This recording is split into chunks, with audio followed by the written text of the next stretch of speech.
Hello and welcome to Dice of the Beholder presents Dragon of Icespire Peak Session 6 now, I believe, unless I've completely numbered them all wrong on YouTube.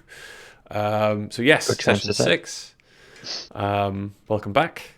Sorry, obviously we haven't played Chronicles or Icespire for a while, but the weather has been horrible. I know some normal people quite like the heat, but they're wrong.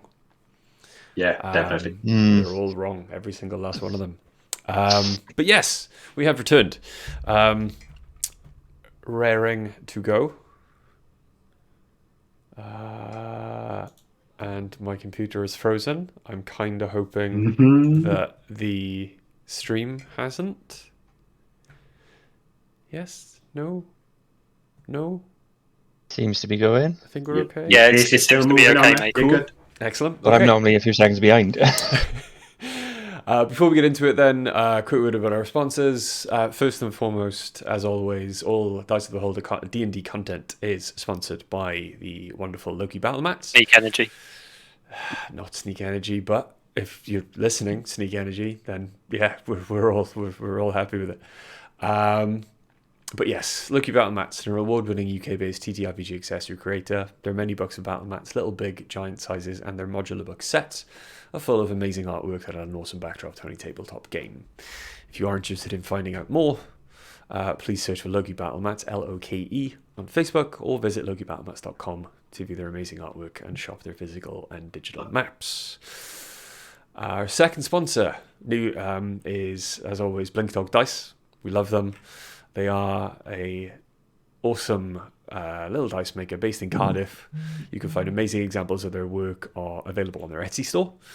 Search Blink Dog Dice, all one word, on most of all social media platforms, and on Etsy as well.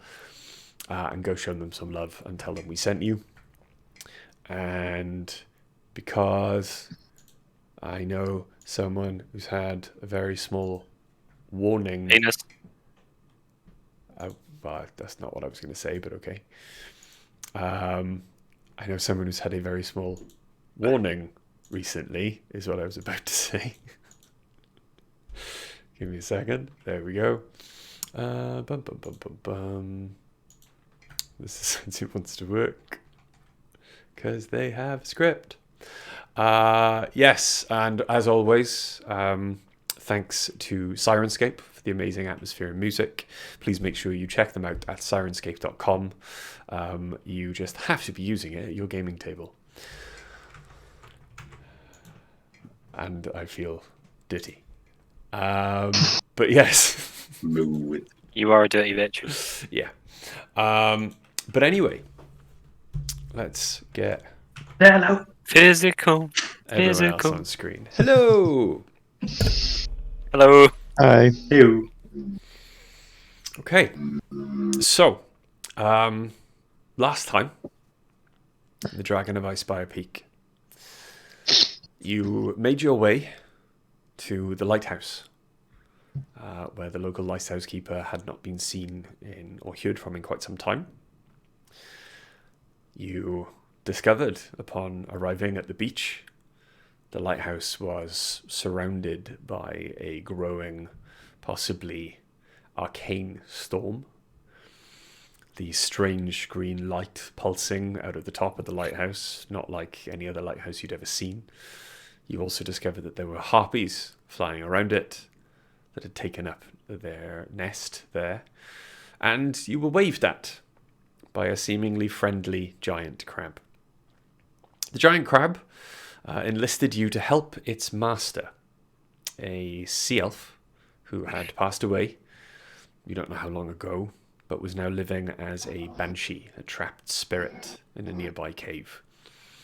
In return for that help, the crab would then attempt to, at least,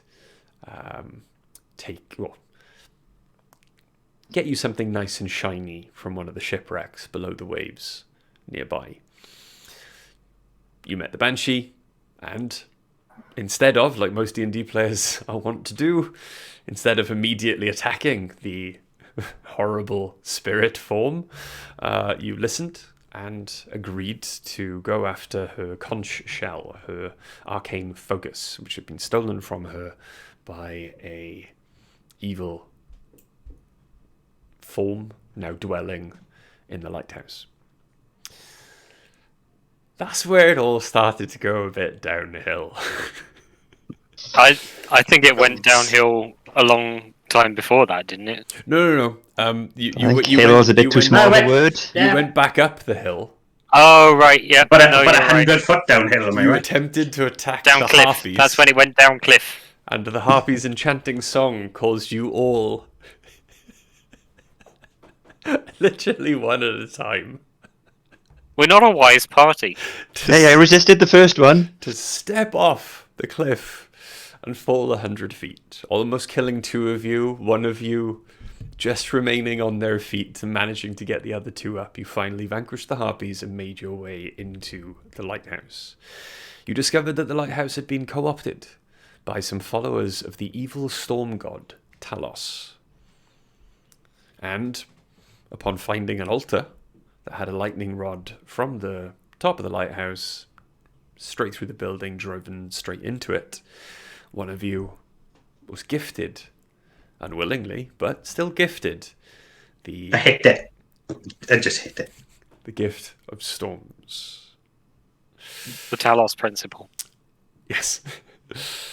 It was there that we left you, as you prepared to embark on the rest of your quest to find out what was in the other rooms in this shrine of Talos. So, you were in the currently the altar room. Your eyes are glowing white. You have like static electricity kind of like crackling out of them, tickling the rest of your face.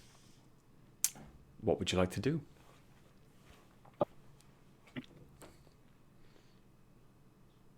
Well, firstly, I want to ask if he's all right. Yeah, what's going on with your whole face there? I can see the future. I'm good. We're not walking off any more just act cliffs, like are we? Yeah. I think as long as we don't go near any cliffs, we should be fine. As a quick reminder, Stu. Yeah.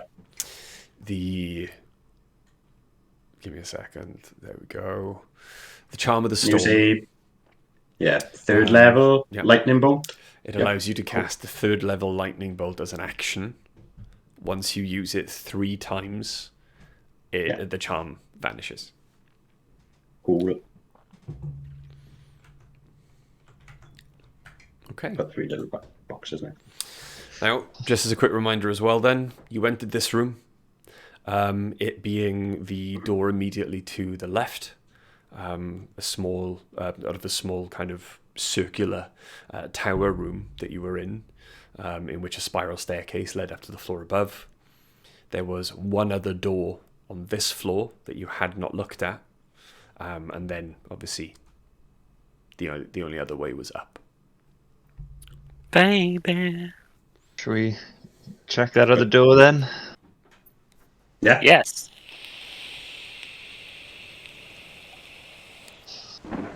Okay. I think Stormzy should check it. Who's going to go first? Gonna be me in it. Okay. As you approach the door, it is not locked. You're just going to open it? I'm gonna open it slowly Cool. and peek inside Okay. with my glowing fucking eyes. Okay. As you stare inside, this room is slightly darker than the others you have already passed through. It would appear that the windows, you can hear the wind howling in from outside. The windows are broken, or never had any covering in them at all anyway. But you can see that from outside, maybe it's been washed up by high tide, maybe it's been blown up by strong winds. There appears to be seaweed kind of creeping in from the outside and clinging to all of the walls as a kind of web growing, as if the outside elements are trying to take the building. back into the sea. Opposite you, on a raised platform, you can see a large chair in which sits a form. Roll me a perception check.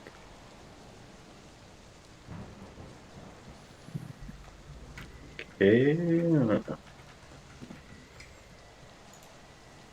That's not good. That's a 4.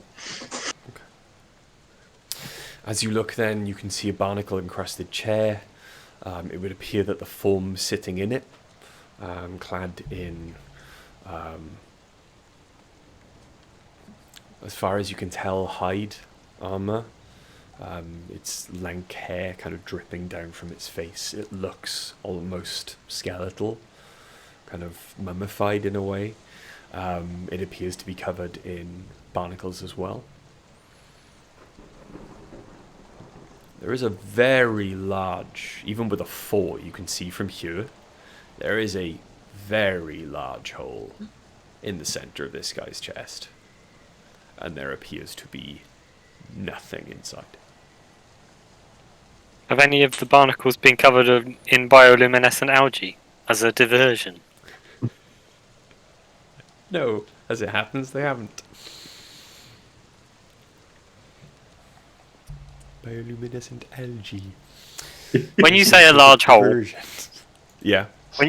are we talking like man-sized or temple-sized or fist-sized? We are What are talking. we talking? We are talking. Large relative to what? We are talking. Well, roll me a perception check. Kablam! Oh yeah, nailed it. 10. Standing where you are, then, from this distance, you can see maybe someone the size of Craig has clawed or punched their way into this chest. And you can see quite deep, like almost like half a foot into the chest. You can almost see like some spine maybe showing through the insides of this form at the back. There is where this form's heart you would expect it to be, there is nothing. And as you look and see this, you can hear again the sound that carried even over the storm as you first approached the lighthouse, of the loud, deep, slow-beating heart from all around you. Okay. Nice. Do you want to go take this one's femurs as well, Fergus? No, not really.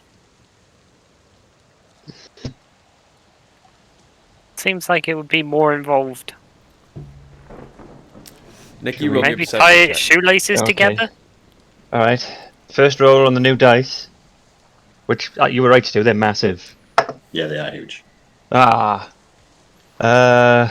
Perception. 13. They're damn pretty, though. Through the barnacle-encrusted chair and the barnacle-encrusted form, you can see just under a hand, it's also slightly covered in some seaweed as well. You can see that there is a opalescent conch shell being Oh, no, held. you can't call things opalescent, bro. We're gonna get sued by TikTokers. I'm cool with it. Come at me. But no, you can see an opalescent conch shell being gripped tightly by the hand and held on one arm of the chair of the throne.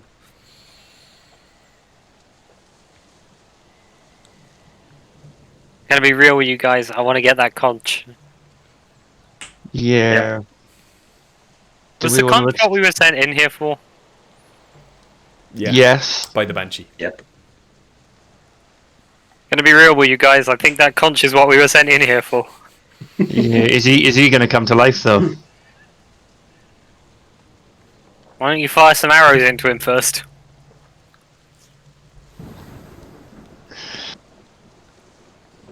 Why not? You're gonna fire arrows into it. Okay. Make sure he's dead.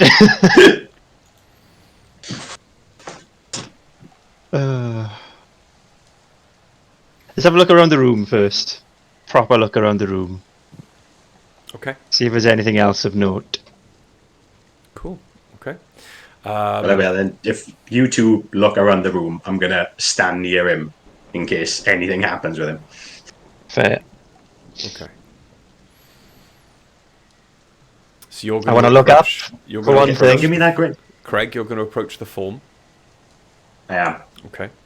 I want then Fergan and Sidestep to roll me an investigation check, please. Oh, that's amazing. 23, sorry. I was gonna say, what the shit? I was like, 13? No, wait, there's a 1 in front of that. 9? Mine's 14. 14. Okay. For the most part, as you then look around, going to either side of the room, you can't really make anything out as you kind of try and strip away some seaweed. Apart from you do kind of uncover some hastily chiseled frescoes of the storm god Talos destroying ships and like sacrificing his own worshippers to the sea.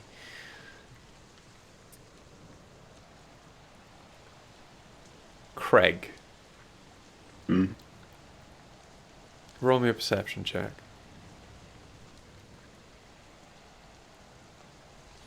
These carvings were done by one of my favourite artists. There's Alexander Fresco, Owl for short. That's a nat one. Yeah. Cool. Okay. I thought you So, all those out. who went left? Who went right? I'll go right. Okay. Yeah, fine. Cool. All right. So, Oh no, we've split the group. They're going to drop on me, aren't they? I did say I wanted to look up as well, remember? which means Splitting the group might not be a bad thing. If there's a area of effect about to happen. Mhm.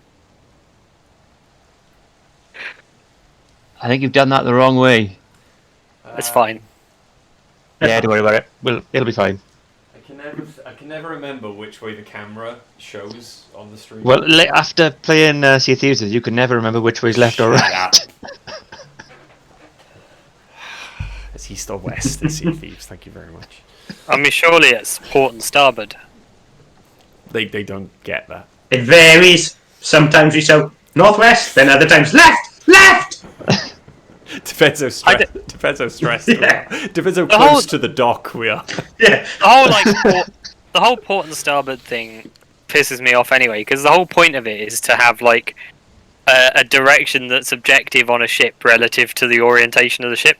But just when you say left, just always mean left as the ship as you are looking down towards the front of the ship, and it's that simple. That's what they do with like surgery. You don't have a port arm and a starboard arm.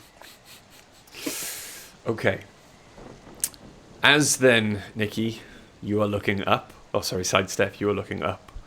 As Fergan, you are pulling at a particularly dense patch of seaweed. Particularly bioluminescent patch of algae. Yeah.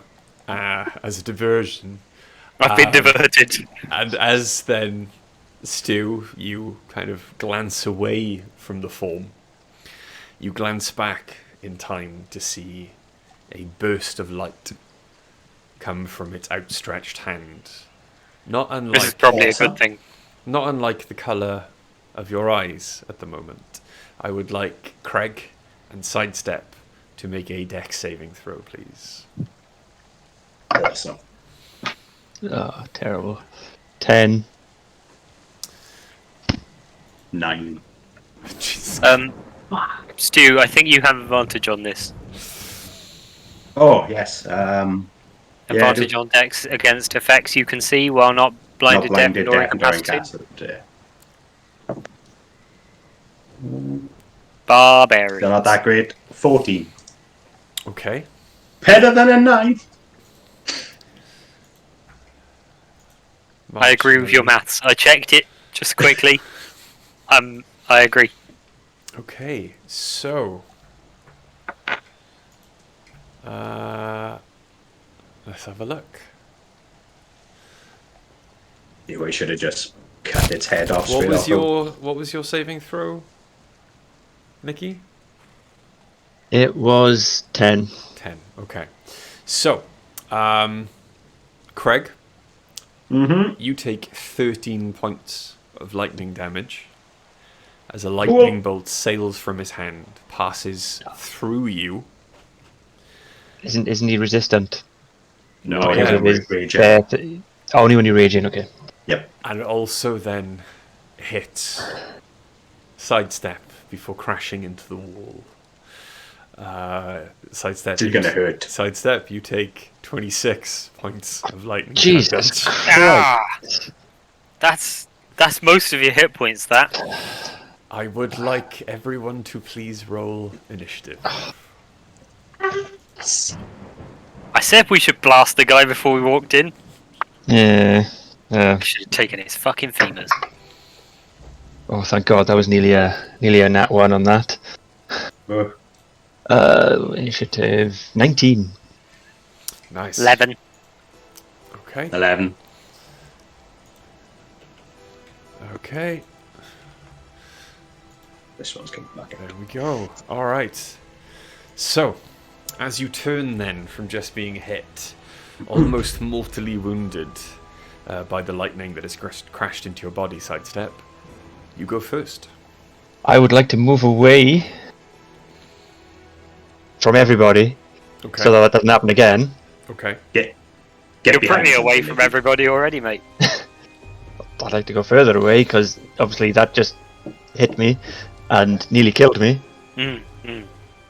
Thank you. I will put my hunter's mark on him, Cool. Okay. and then I I would- will. I would suggest, Nikki, if you can, get behind something, because this is like a straight line type of attack, the lightning. I don't know if I can get behind anything. There's pillars, but you're quite close, isn't it? Yeah, that's. We'll see.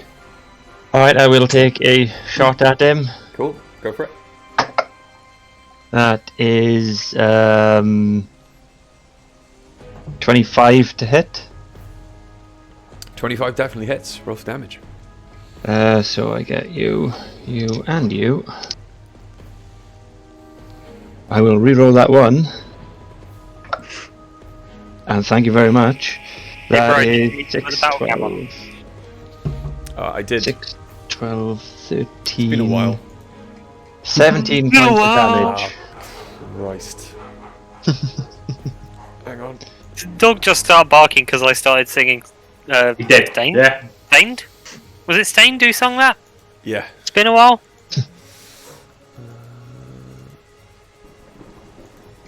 Is that going to work? No, apparently not. Give me a second. Is that going to work? Yes, it's going to work. Okay, cool. It's working. Sorry, how many points of damage was that? 17. 17 points of damage. Nice. Excellent. Okay. And is that the end of your go? Yep. Okay. The Anchorite of Talos is now going to take his turn. The what now? An Anchorite of Talos. Okay. He is going to raise his hands, and a loud clap of thunder fills the room. Throws his hands up in the air sometimes. Stu, I need you to make me a con saving throw. Cool. 14. 14. Okay. Yeah. You feel thunderous energy attempt to push you away from the Anchorite as he casts his Thunderwave spell, but you manage to resist the push. You do, however, still take, there we go, 3 points of damage from the thunder as it crashes over you. And that is the end of his go. Fergan. Okay, first things first, I would like to go out of the door. You're going to go back out the door? Yeah, I'd like to sort of duck around the outside of the door frame, you know? Okay. Yeah. Sorry, I want cover. Okay. While I'm on the way there, I will cast a second level healing word for my comrade Sidestep over there, Cool. who is looking kind of shooketh. Just the tent. Yeah. So that's going to be. Oh, that's a very bad roll. That is 8 hit points for you, Nikki. Anything is better than nothing. Thank you very much. That's You very still got true. healing potions on you as well, and you know. Nope, we used it when we fell down the cliff. Yeah, we shit, used. You yeah, have we did, fallen yeah. off a cliff. You have Yeah, no well, I healing. forgot about We used those when we went base jumping. And then I would like to viciously mock this fool. Okay, cool. Could you roll a wisdom saving throw, please? I can. I would like you to fail the wisdom saving throw, preferably. That's going to Yeah. be a 20. Yeah, can you fail it instead? Unfortunately I'd love it if not. you could roll like a 14 or lower. No, that was an 18, and he's got a +2 to his wisdom. Cool. Then nothing happens. Okay. But I do say that I buggered his mum. And he completely ignores you. Alright. Is that the end of your turn? Move, bonus action, Yeah. action. I think that's all I've got. Okay. Craig? I'm gonna go tamping fucking raging. Fuming Tampin Region. He's fuming. Yeah, fucking all of them. He's livid. He's And going off the chain. He's going to freaking lose it. I'm gonna take a swipe and try and cut one of his fucking hands off. Cool. Go for it. You can see as you take your swipe at them, he's wearing like clawed gauntlets. Which is in that 20. Nice. Fuck yeah. Okay. I'll give What? you a targeted roll then.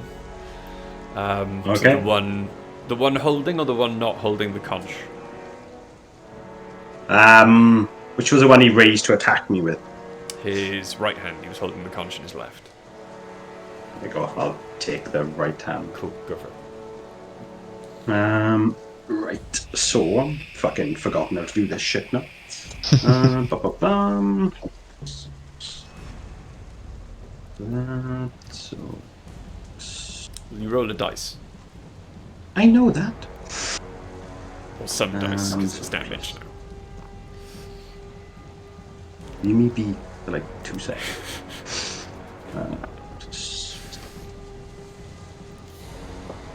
So that's double, Math. so 22.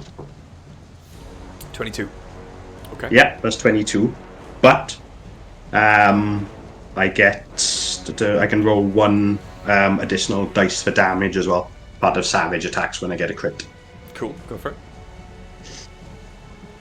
Double that one as well. 22. No, you don't double this one. You No, don't I think you damage just add it on damage. top. Okay. No, because this only applies when you roll a crit. Okay. So So that is 26. 26 points of damage. Nice. Nice. Okay.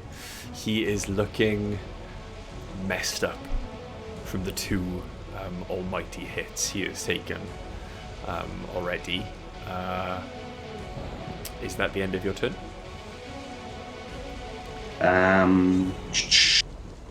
Yes. Yeah. Yeah. Okay. How's that hand looking? The hand has been severed. Nice. Bring you back, quick. Okay. good luck doing your somatic components now, fucker. Sidestep. I'll take another shot I at am him. one hand clap now, bitch. That is 26 to hit. 26 definitely hits. Roll for damage. And you. I will give a shot at rerolling this one. Oh, yes, better. 13, 15, 19 damage. Okay, 19 damage. The arrow pierces his chest where his heart should be. And you can see on his face the pain as his eyes kind of widen and stare through the wet, kind of straggly hair that's covering most of his face. He is still just standing. Is there anything else you would like to do? No, that is it, I think. Okay. With his one last... Will it one clap?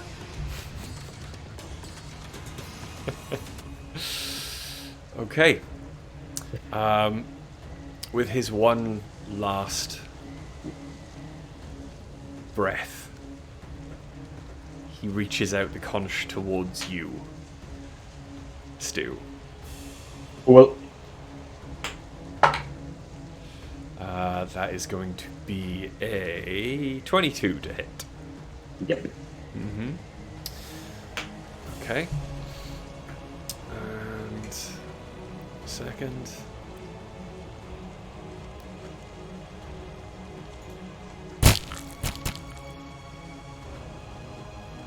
Did you rage? Yes. Okay. Of course I did. You take 11 points of lightning damage as the shell touches your skin.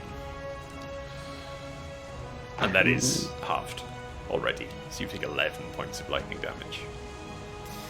And that is the end of his go. Fergan. I lean round the corner and say, "Oi, mate, you've got red on you," and that's vicious mockery. He needs to roll a wisdom saving throw. Okay. That is going to be a 12. That is a fail. Yep. Here goes my 1d4. 4. Oh, yeah. 4 damage. Craig, as you are closer, you are in a much better position to see the psychic damage take hold. The light in his eyes completely goes out, and his husk falls to the floor, breaking apart and just dissolving into dust before you. However, They prick and kick the dust. as you are staring at it and you kick the dust, roll me a con save. Oh, mother. You wanted to kick the dust, nothing to do with me, I right? did, true. That's fine. Ha! Nat 20. Yeah, I'm good. 24. You feel an electrical tickle try and pass through your boots. But it does not quite take hold, it does not shock you. As you look down where the damage could have possibly come from, you notice that there is kind of little arcs of electricity kind of jumping between the small dust piles until they begin to move away.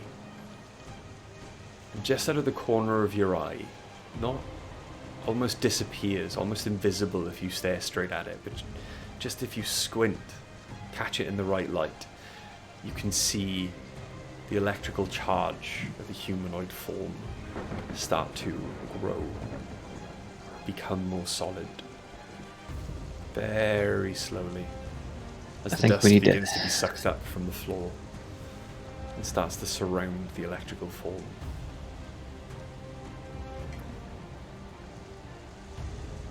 I hate when bosses have a second phase. I think we need to hunt this dude's heart down. Sounds like it. Well, roll me a perception check, everyone. 21. 21. 8. 13. Okay. Sidestep then. Looking at it, as a ranger who grew up in the woods, you have spent many a day or an evening being taught by your old master, meditating on the forest, the growth, the circle of life around you. One of those exercises was watching a plant grow, trying to see each phase of its growth. Looking at this now, it's like that, just sped up. You reckon it would probably be fully formed at the speed you're looking at it now by about this time tomorrow. It would be completely solid again. Okay. Should we go find his heart then? It's probably up top. Is the conch shell still on the floor? Or has that disappeared with him? The conch shell is still on the floor. Grab that. Let's scarper. Okay, so you grab the conch shell, slip it into one of your packs. I wouldn't mind having a look around this room before we scarper to see if there's any. Yeah, he's not here till tomorrow or so. Yeah, I want to see if there's any valuables. Okay, roll me another investigation check then. Okay then.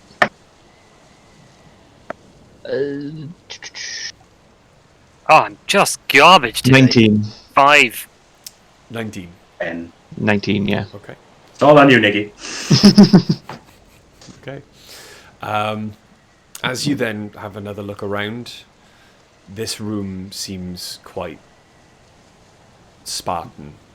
There is nothing apart from seemingly the throne, which is very lovingly carved, again with many different depictions of Talos. Apart from this form, the conch shell, and the throne, there is nothing else in this room.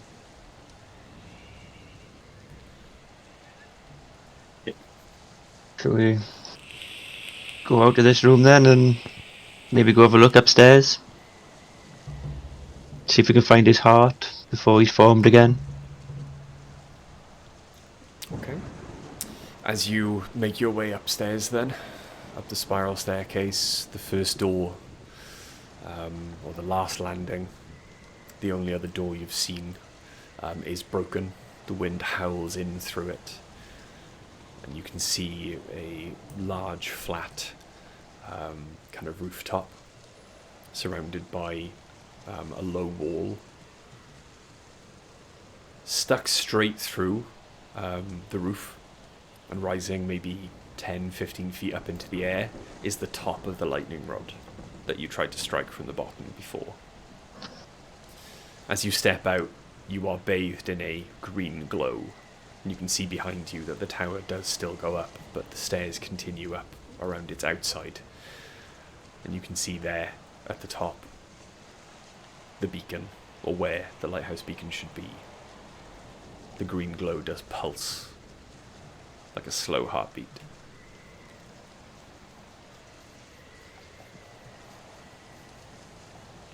Want to keep going? There's nothing else you can see on the rooftop. You can just see off the rooftop. You can see 5 broken masts of ships that lay submerged below the water. No sign of a heart at all. Not on this part of the rooftop, no. But there's still that pulsing light coming from above, right? Yeah. How are you looking health-wise, Nicky? If that other room is, the guy's not coming back for a day, is it worth us trying to take a short rest at least before forging on? Well, if we've got a day, take a long rest. I can have all my spells back then. What time is it? Like, how long have we been up today? What, since your last short rest? Since our last long rest. Well, you did do a short rest to recover hit points, or some hit points after. Oh yeah, we did, didn't we? When we went off the cliff. After the cliff. Okay. Since your last short rest, it has been about 20 minutes. Lol. Should we keep looking then? Yeah, Yeah. I think probably we should keep moving. Cool. So you walk up then the spiral staircase on the outside of the tower. Who's going first? Not me, because I haven't got enough hit points. Okay. I nominate Craig. Yeah, gonna be me. Okay. It's gonna be me. Craig, Yes. roll me a con save as you get to the top of the stairs. That's what I thought.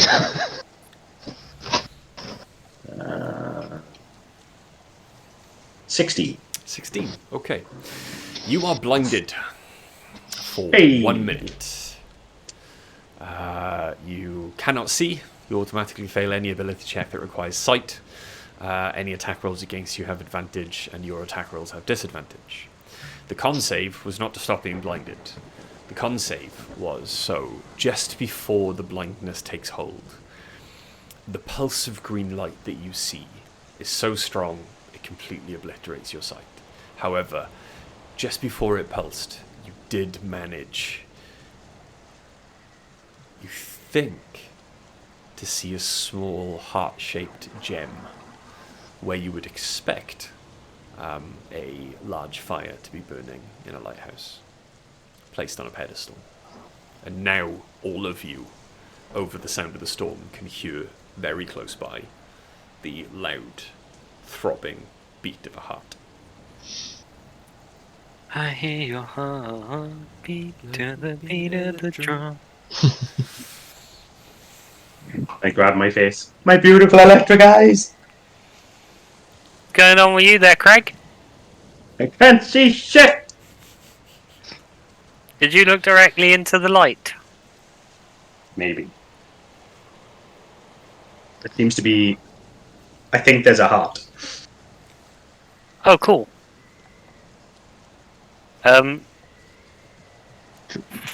Should we watch it for a minute just to see if it's pulsing on a pattern or if it was a response to him getting close?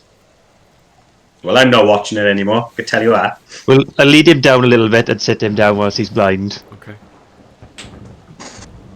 As he takes a step down, I do go, no!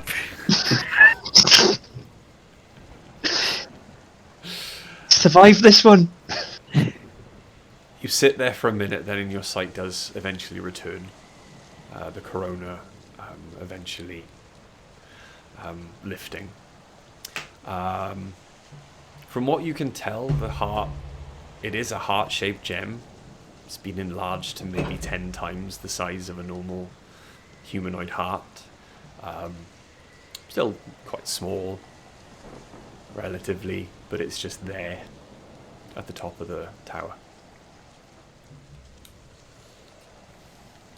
I suppose we need to find some way to shield our eyes as we go up there. And do something about that heart. Should we send him up again to see if it blinds him again? Yeah, I'm down with that. Hey Craig, go look directly at that heart again. Go smack it with your axe. Stick it in a bag. Could have kept one of those orc heads. Could have put it over my face like a mask. Do you say stick it in a bag? Yeah, put the heart in a bag. How big is it? It's big, right? It's very big. No, it's still considered a small object. You could still. I mean, we place it. carried a whole fucking church bell back the other day. You I could mean, how still far place away it. from it is it? When you get to There, is it? When you get to the top of the stairs, then it's maybe about 5 feet away from you. I would like to like flip my tabard or tunic or whatever up over my head Okay. and like look through it All right. as we go up onto the thing. Okay. That could work. We'll see. What do you mean? What do you mean could? Well, I'm tying a rope around Fergan as he's coming up with this plan. Yeah. Oh shit! I don't have. I'm a little robot boy. I'm all made of metal. I don't have a tunic on. You have a cloak on? You got a cloak. We bought Yeah, that cloak. there we go. I'll put my cloak over my head. Okay.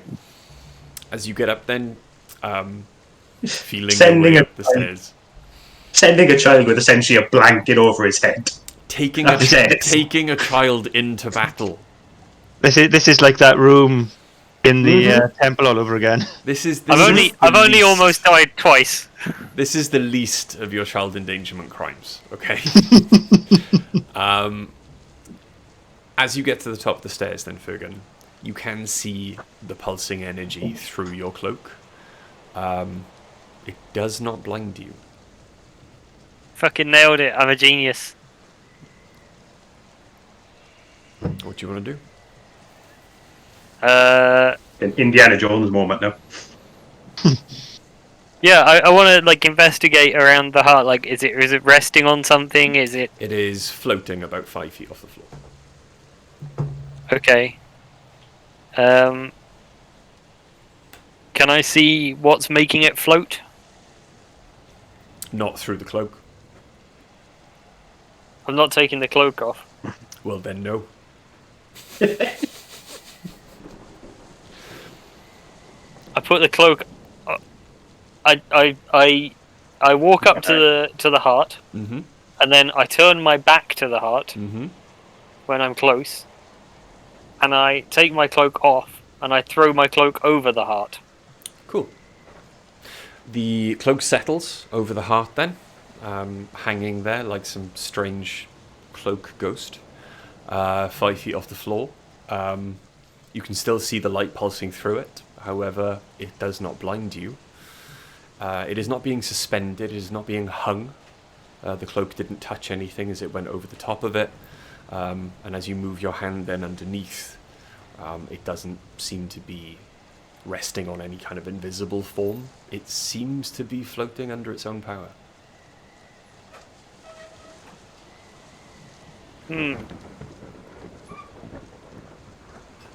Can I would like to use the cloak to try and pull it away from where it is. Okay.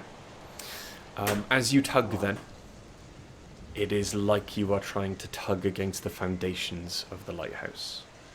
There is no give at all.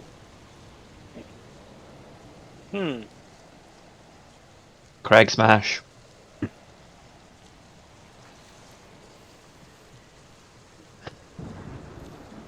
Doesn't sound like I'm going to be able to move it.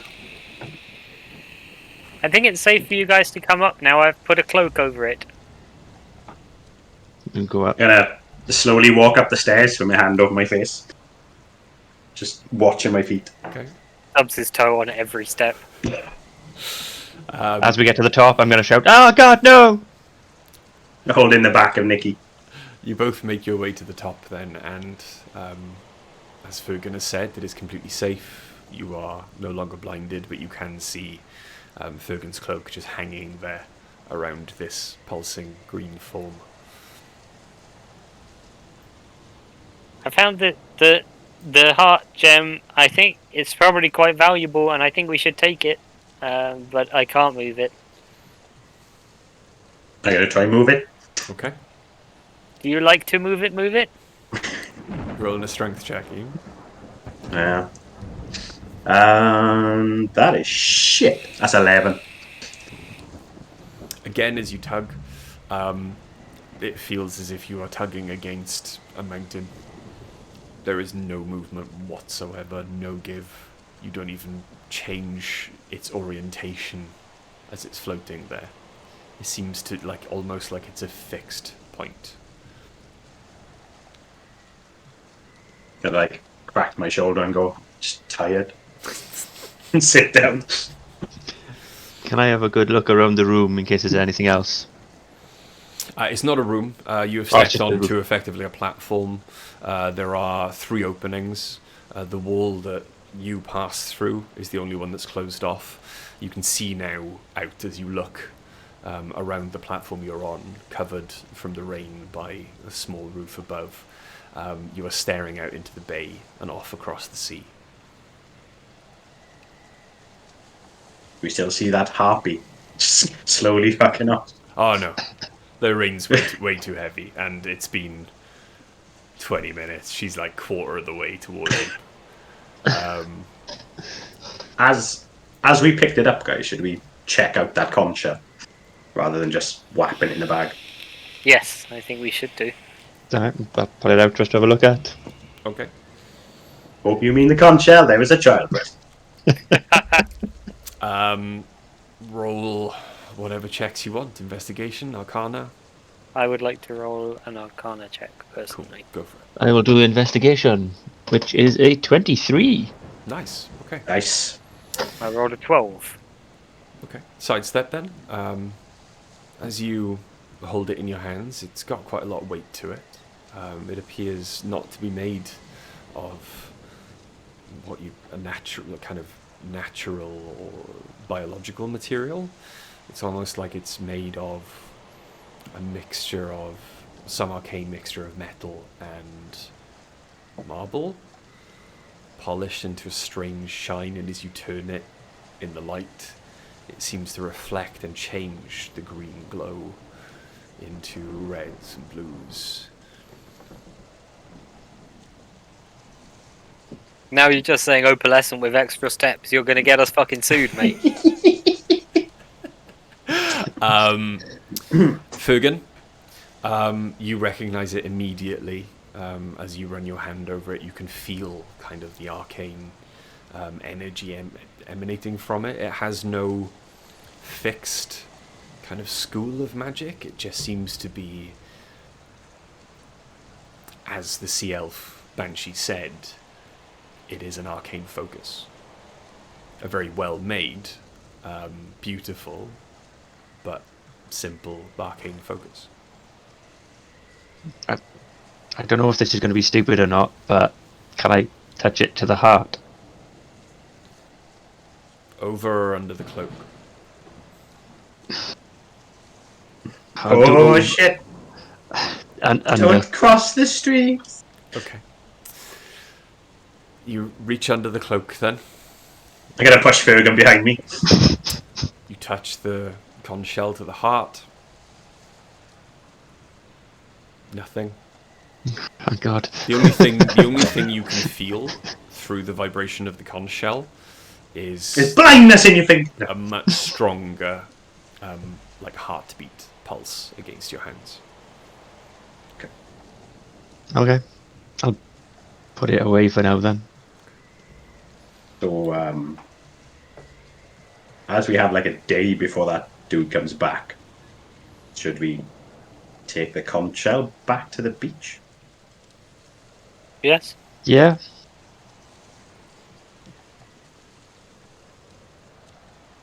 Okay. So- You can leave your cloak there. Go do it. No, I'll wait. I'll let the other two go first, and then I will, again, facing away from the heart, I'll yoink the cloak off and walk back down Okay. without looking back at the heart, so I don't turn into a pillar of salt. Okay. You take the cloak off, then you can see the shine grow around you, but now you're not looking at it. It does not blind you. And you all make your way back down through the tower. As you pass the room, then on your way out, you can just see in through the door off in the distant corner of the room the almost invisible electrical form still standing there, I'll give him a wave. completely unmoving. You make your way out of the temple, back across the bridge, down the much safer path, or the much safer method of getting to the bottom of the cliff. And you find the No, a quicker entrance- way. You find the entrance to the Sea Elf Cavern once again. And as you walk in, she is standing there, her terrible form regarding you as you take the conch shell out of your pack. Thank you. You have done me a great service. I am free. As she reaches forward and touches the shell, and in a flash of light, in an instant, she's gone. Bitch. The conch shell is still in your hand. Anything different about it? No. No. Okay, I'll put it away then. Can I try something? Oh, yeah. I would like to try like blowing on the conch shell like a horn sort of thing. Okay. Okay, I'll hand it over.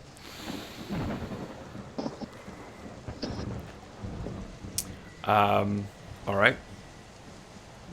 You blow on the conch shell. Yep. Sidestep. And Craig, I want you to make me a Constitution saving throw. Oh no. 3. Well, Whoops.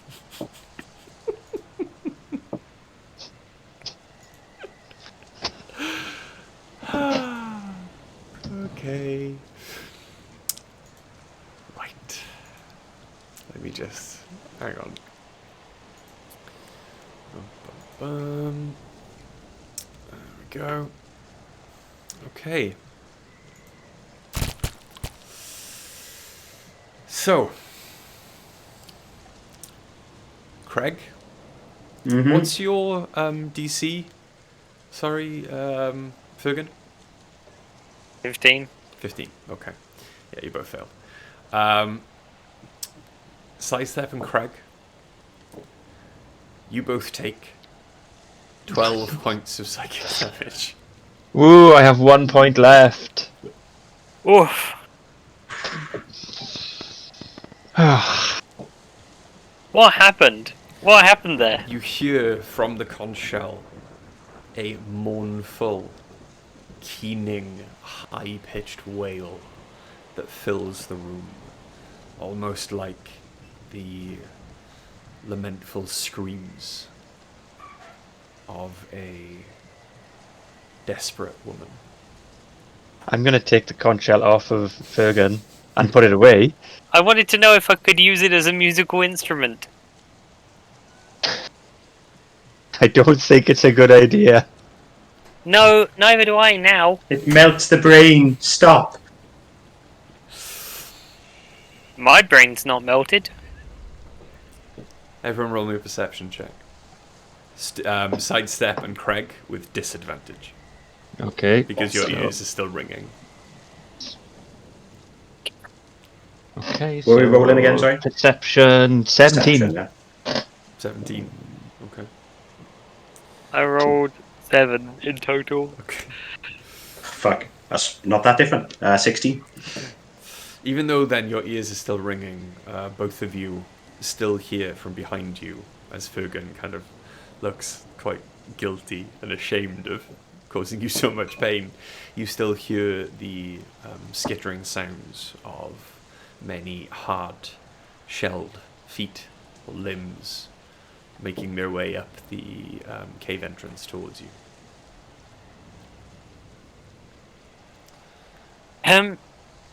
I think I may have summoned something. I think it's You the release crab the again. Everyone roll for initiative. The Kraken is here. No, and as you see it round the corner, then it is the same giant crab that you saw previously. Hello again. Hello. She's gone. Mm-hmm. She's free. Oats McGroats. You did my mistress a great service, Yes. and And it hurt. I am free of this place. Sounds like it. Thank you. I believe Once you get the treasure from the ship. I have it with me. Ooh. What have you got? Damn it. He kind of shuffles around, and you see that kind of hooked under one of his rear legs is a long, waterlogged, partially broken chest. He drops the chest on the floor in front of you. Is this from one ship, or were you able to get multiples? One.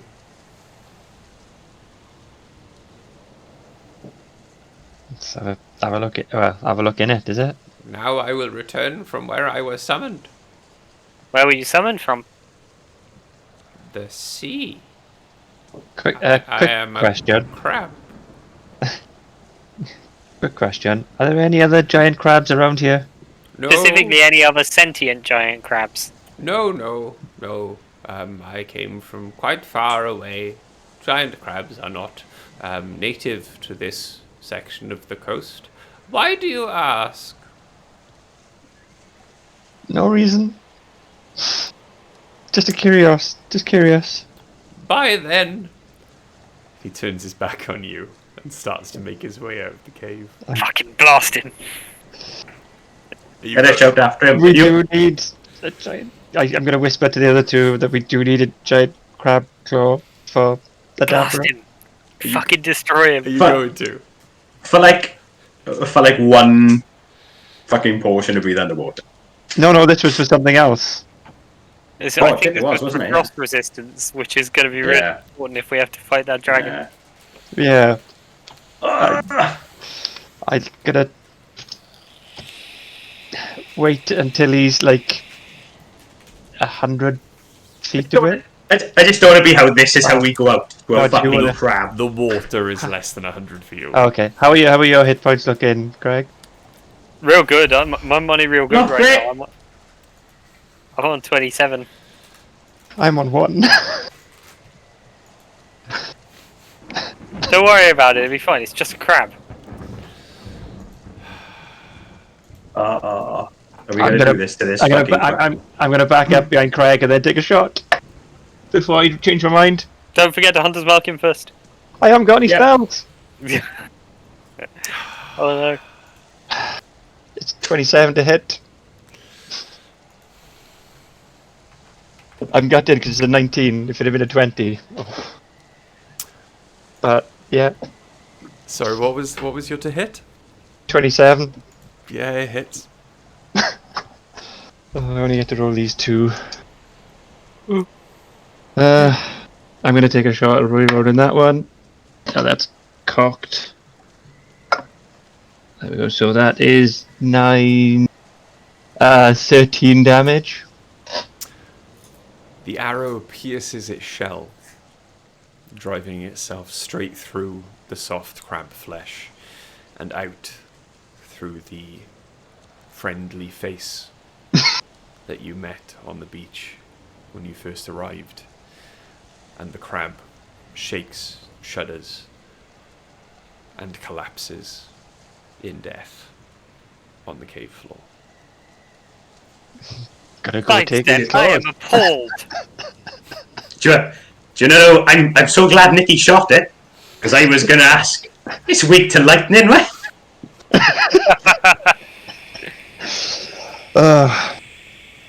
Let's go take his claws off. And Well- see if there's anything else salvageable. I spent the last 3.5 years playing with people who are the exact opposite of murder hobos. There was going to be a time. Remember when Millie killed that child? Oh yeah, okay. Child dragon, but still, it was a fucking hatchling. It was a baby. To be quite honest with you, I knew this was happening the moment we met him. Okay. It was quick. At It least was. it was quick, boys. Listen, I think that crab had been awakened, and I think it was very unlikely he was ever going to find happiness in the sea. You justify it however you want to, mate. I'm not trying to justify it. I'm just going to go harvest his claws. Fergus has a little mercury tear tracking down his face. Just sit down next You to her was and just give him a hug. You As sidesteps just exactly. tearing bits of crab off. That was me out of character. I was saying that. Fergus horrified. He loved that crab. Okay. So, as Nikki, roll me a nature check, Nikki. Nature. 15. Oh, You better get those claws off, okay? 15. If this was a waste. Yeah, you manage quite easily to detach both claws, sliding kind of the main body of the claw off the crab flesh, as you've done many times in restaurants. And yeah, you've got your 2 crab claws. You seem disappointed in us. I'm gonna dig a little hole in the sand and put the rest of him in. Should we? I didn't expect him to go down in one shot. If I'm honest. And in the great circle of life, as you begin to dig the hole and drag the crab out, you do notice other smaller crabs start to crawl in, begin feasting on its exposed flesh. It's what he would have wanted. Actually, I think he probably would have wanted to go back into the sea and return to where he came from, because that's what he specifically told us he wanted. But this probably would have been his second choice, I imagine. Should we go back in and now actually investigate the cave that she wouldn't let us into earlier? Do you want to look at the chest that you dropped on the floor, the tall? Yes. Well, yes, back in the cave. Yeah, we've got out. I'm just gonna fill that vial with seawater as well. I almost The vial that she gave me. almost To give us. don't want to put anything in the chest now.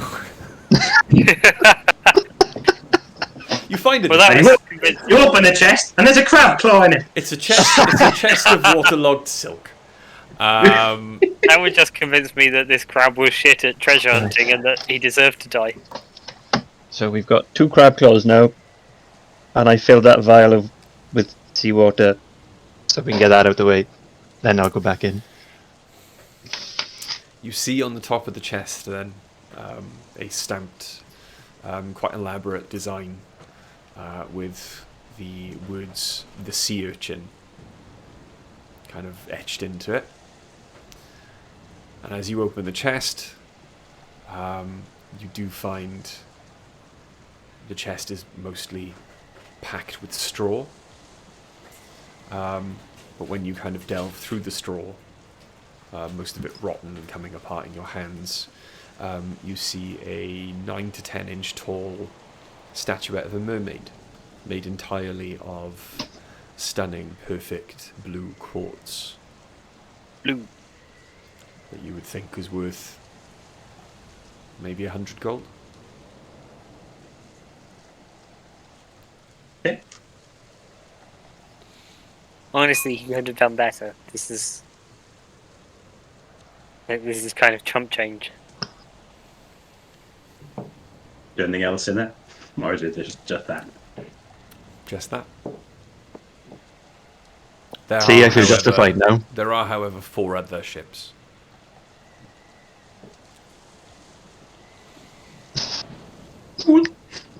But Hey, then guys. again, Looking at us like then that. again, you don't actually know which one the sea urchin was, because you didn't ask. Stop looking at us like that. I'm not looking at you like anything. I'm waiting for. I'm good. Do you want to roll investigation on the rest of the cave? The cave. Yeah. Cool. Okay. Everyone roll investigation. Not so good this time. 9. I'm just learning in chat that crab claws grow back. Not in this magical world. Yeah, magic exists. Nature doesn't. Yeah. 11. Okay, you find nothing. There's nothing else in the cave. Nothing. You get nothing. Good day, sir. Okay, I'm gonna go walk out into the sea and look at the other shipwrecks. Cool. Okay. Anyone following Fergus? Do we really want to do that now whilst I've got 1 hit point? Okay, I'm gonna have a rest. Yeah. The storm is still as I am strong not as- looking great. No, the storm is still as strong and as powerful as it was from the moment you approached. It does not seem to be abating. The lightning now crashing or cracking almost with the beat of the heart.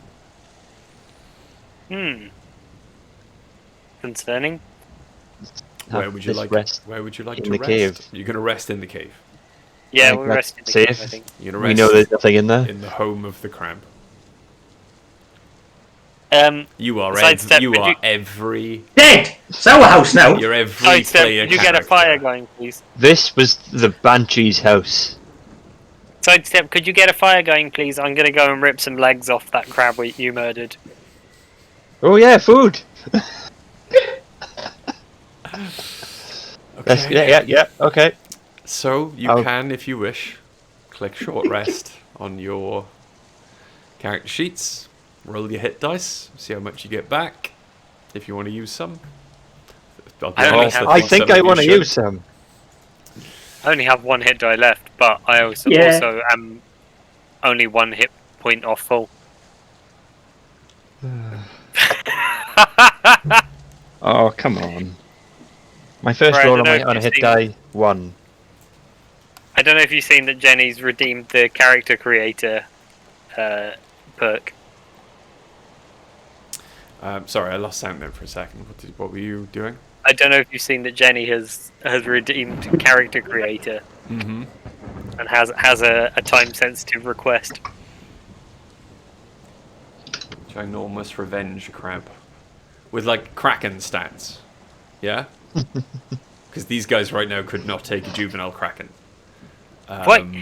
Why are you so offended? You are the one who, if you didn't want this to happen, you didn't have to tell us that we could get a potion if we brought back giant crab claws. I present options. You Yep. make the choice. Yeah, but you can't then you if you present us with options, you can't then treat us like war criminals for making choices of like taking one of those options. I'm not treating you like a war criminal. I'm still. You absolutely are. I healed a magical 5 hit points. Oh, I'll play the Song of Rest so you can have another D6. Okay.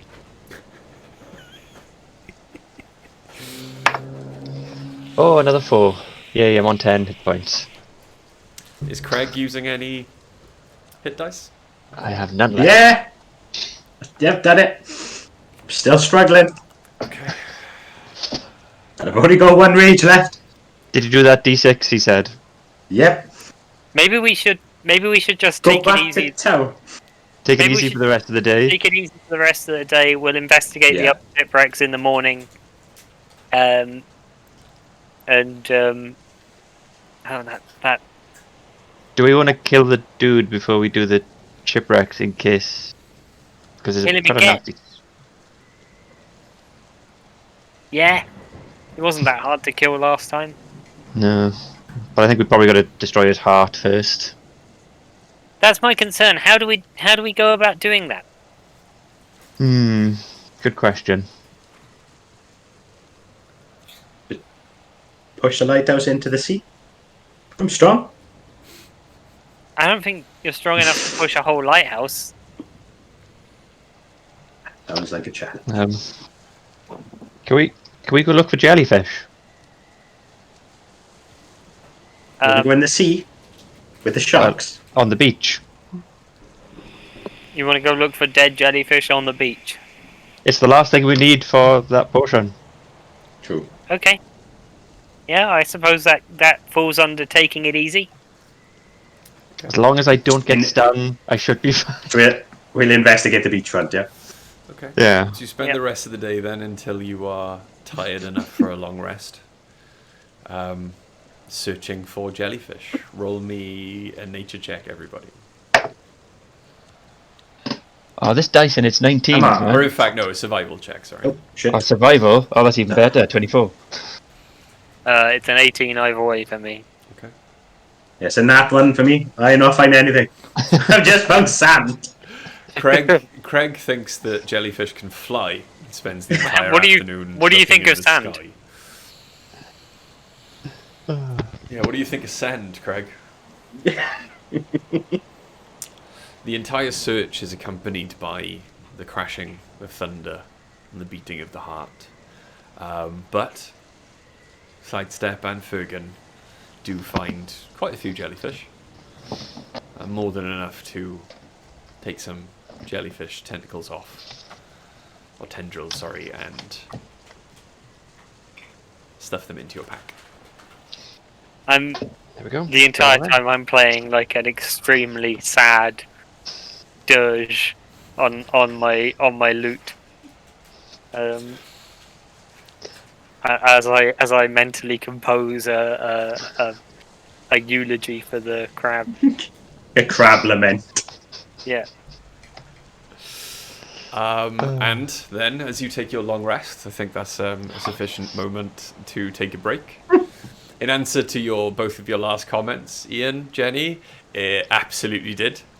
How would it know that? You didn't ask.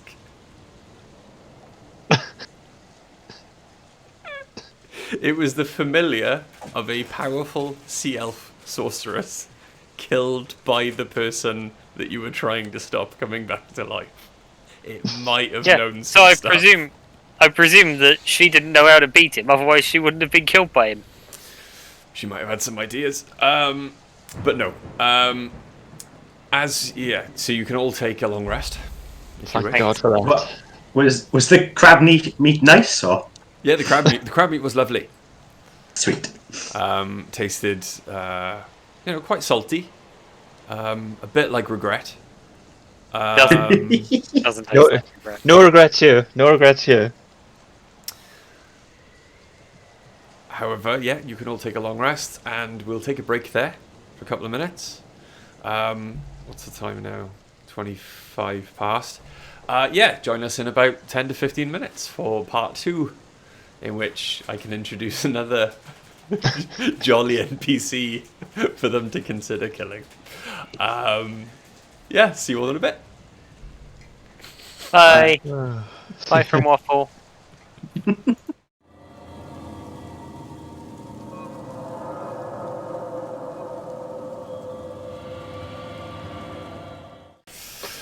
Welcome back to Dragon of Icespire Peak, episode 6. Where we left off,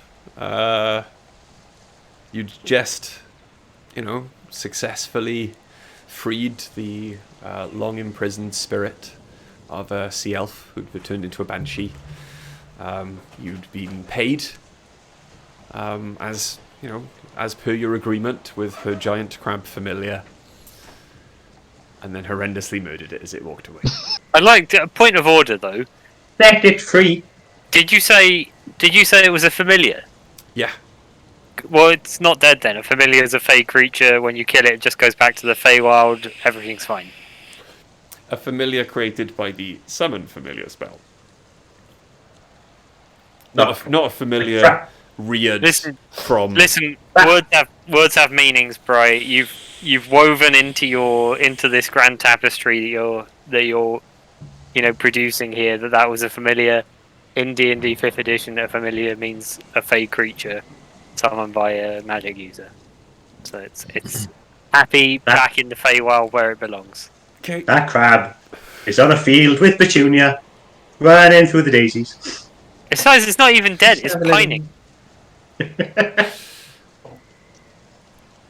So yes, if it was a familiar, you wouldn't have the claws. You make a very good and valid argument there, Ian.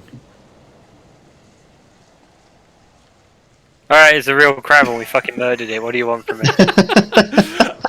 But yes, you have now had a long rest, and Yay. you find yourself at the mouth of the cave, the sea in front of you, the storm still raging, the heart still beating. If anyone's wondering what's going on behind me and does Waffle have his own tail in his mouth, the answer to that question would be yes. Okay. Nice. Yeah. Come on, Waffle. Get it. He's got it. It's got. So yes, what would you like to do? I'd love for my dog to develop an IQ greater than 5.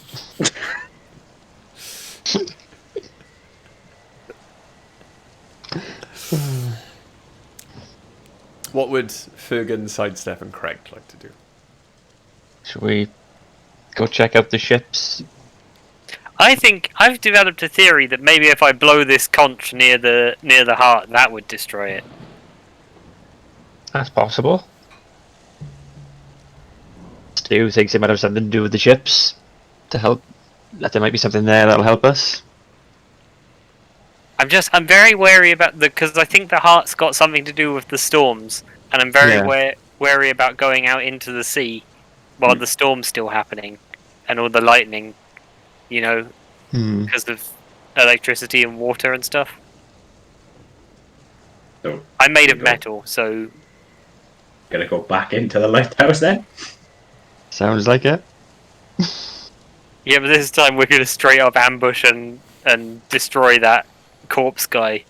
Should we go straight up to the heart first and try your conch shell idea? Can we get up there without going into the room? Yeah, because it was the stairs were in the room before it. Excellent. Yes, let's go straight up to the heart. Okay. How long has it been? Like the full day for it to have regen? It would be like early afternoon. So it's morning for you guys now. It's early afternoon that it would have fully regenerated. But as you make your way then back up from the beach, over the bridge, past the dead crab.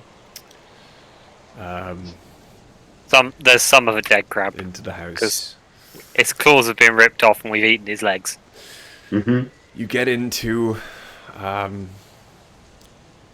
stairs chamber. You can see through the door still.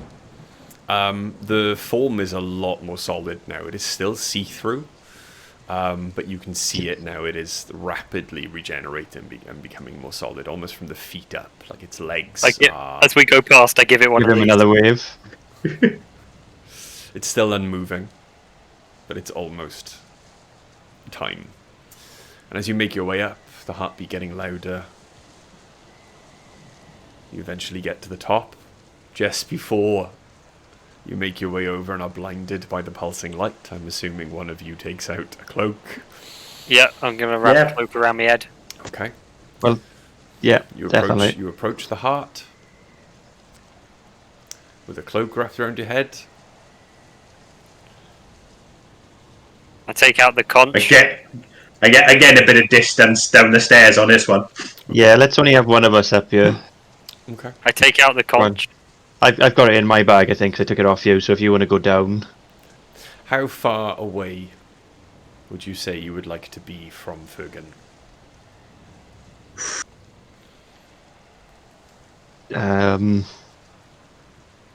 Should we call it like 15, 20 feet? We're gonna tie a rope around him anyway, so rope tie around Fergan up there. Yeah. And you are down the stairs away from him, yeah? Yeah, we're down the stairs away from him. How long's the rope? 50 feet? Yeah, so we got the thing. Okay. We got plenty of reach then. He's gonna come tumbling down these stairs if they pull him. A local idiot has recently been spotted catapulting himself off a sofa, and then looking deeply offended at the fact that he landed with a thud on the ground. He seems to require comfort, despite the fact that he absolutely and categorically did it to himself because he was having a fight with his own feet. So you blow the conch shell. Stupid boy. The sound rings out.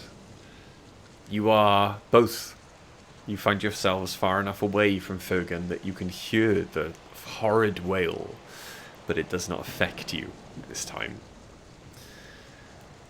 However, as the note is swept away by the howling winds, and you blowing the conch shell finishes, no visible change at all in the heart. Fuck! That was a really good theory. What? Did I try giving it a whack with your axe? It probably won't work, but I'm up there. I'm going to try hitting it with my longsword. Roll to hit. Do I have advantage because it's not moving? Absolutely do. Cool.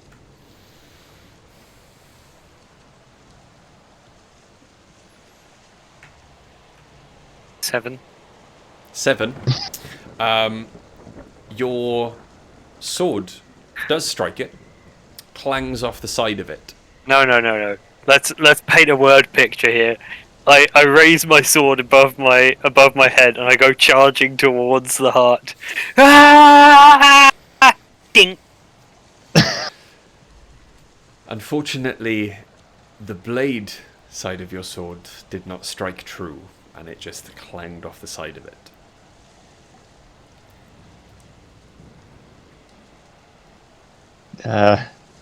Do you Well, want to give it a that shot, didn't work. Craig? You got the bigger strength. I feel like it's going to make a difference. Probably not. Yeah, When in okay. doubt, hit something with an axe. I'm going to go up there and hit it with my axe.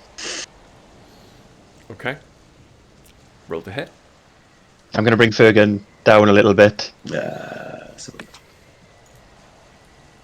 22. 22 definitely hits. Roll for damage. Wait, this one fucking works. Oh, nice. 13. 13 points of damage. Your axe severs the heart. And was your cloak over it, Fergus? No, my cloak was over my head. All right. I presume Craig also had a cloak over his head. Okay. With that then, your axe sails straight through it, causing it to crack. Light bursts out from it, but then it implodes, and all shards of the heart are sucked back into each other. Disappears without a trace. The heartbeat stops. The echoing boom dissipates. And almost immediately, the sky brightens as the clouds stop throwing lightning and begin to thin and dissipate away. Incidentally, are Craig's eyes still glowing? Yes, Sick. it's until he uses it. Yeah, I wasn't sure Yeah. if it was until he uses it or long rest, like a lot of things are, but... No, this one is literally an until use gift. Save it for the dragon. Oh, that's going to be a real surprise for him. Yeah. Should we go back downstairs and have a look at what our friend's doing? Yes. Oh, so there's nothing else up here, right? I know Well, we the had a look heart's gone. before, didn't we? Now that you, Well, yeah, but the heart was up here and trying to blind us. So Yeah, we couldn't see, really. Yeah, but we had a the cloak over there. Yeah. When I went Now to that you look. have a look around, there is nothing else up here apart from the remnants of what once was probably a large beacon fire. okay. He's fucking doing it again. He's gonna fall off the sofa a second time. So what would you like to do? We'll head down and have a look at our We're not friend. trusting any of this. Yeah, we'll head downstairs then and check that Cautiously room, through the door. As you make your way down then, peeking cautiously through the door, you see where that form was coalescing, where it was standing, a pile of dust and bone left on the floor. I take the femurs. No, I'm joking. Hi. There's no sparkling. No sparkling, nothing. No electrical charge. Anything to be found. You've investigated the room previously. I was thinking You rolled really his high. remains. I mean, as you kick through the dust, there is literally just shards of bone and dust. I was hoping we'd find some gauntlets Little like, that you mentioned. oh, the clawed gauntlets? No, they were Yeah. they were almost part of his form. They're gone. Okay. Alright, well if there's nothing else in here, shall we go look at the ships now? Yes? I'm still concerned so. about Mr. Daggermore. Yes, but we didn't have to fight that guy, so we're all spelled up. It's true, Mm, but I'm the only one who can sort of permanently exist underwater. We've both got potions for an hour underwater. That'll do. That should be plenty. Okay. from is there any windows in this room? Do we say? Or is there anything There are overlooking the two. water? There are 2 windows that overlook the water. Now that everything has calmed down, can we see anything in the water that would tell us where these ships are? Make me a If perception some of check. them aren't as deep. Let's have a look. Yeah, it'd be really cool if there was like a mast sticking up above the water. 17. 22. 18. Okay. As you stare at the windows, then, there are 5 masts sticking up above the water. Some larger than others, some accompanied by smaller ones, belying probably the size of the ship you're looking at. Maybe a small transport, a large galley. They're maybe 100 feet away from shore. How much do you guys know about ships? You reckon they're probably maybe about 20 feet below the waves. You can see the shadowy shapes of large structures, too uniform to be natural. Any detail, you can't really make any of it out. It's the water is still thrashing, as the tide is wont to do. There are still waves crashing. Any moving silhouettes amongst them? From this distance, you can't tell. Shit. Okay.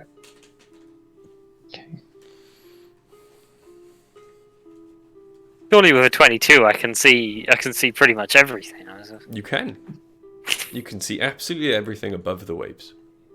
Okay. Kurgan's got like the RoboCop thing going.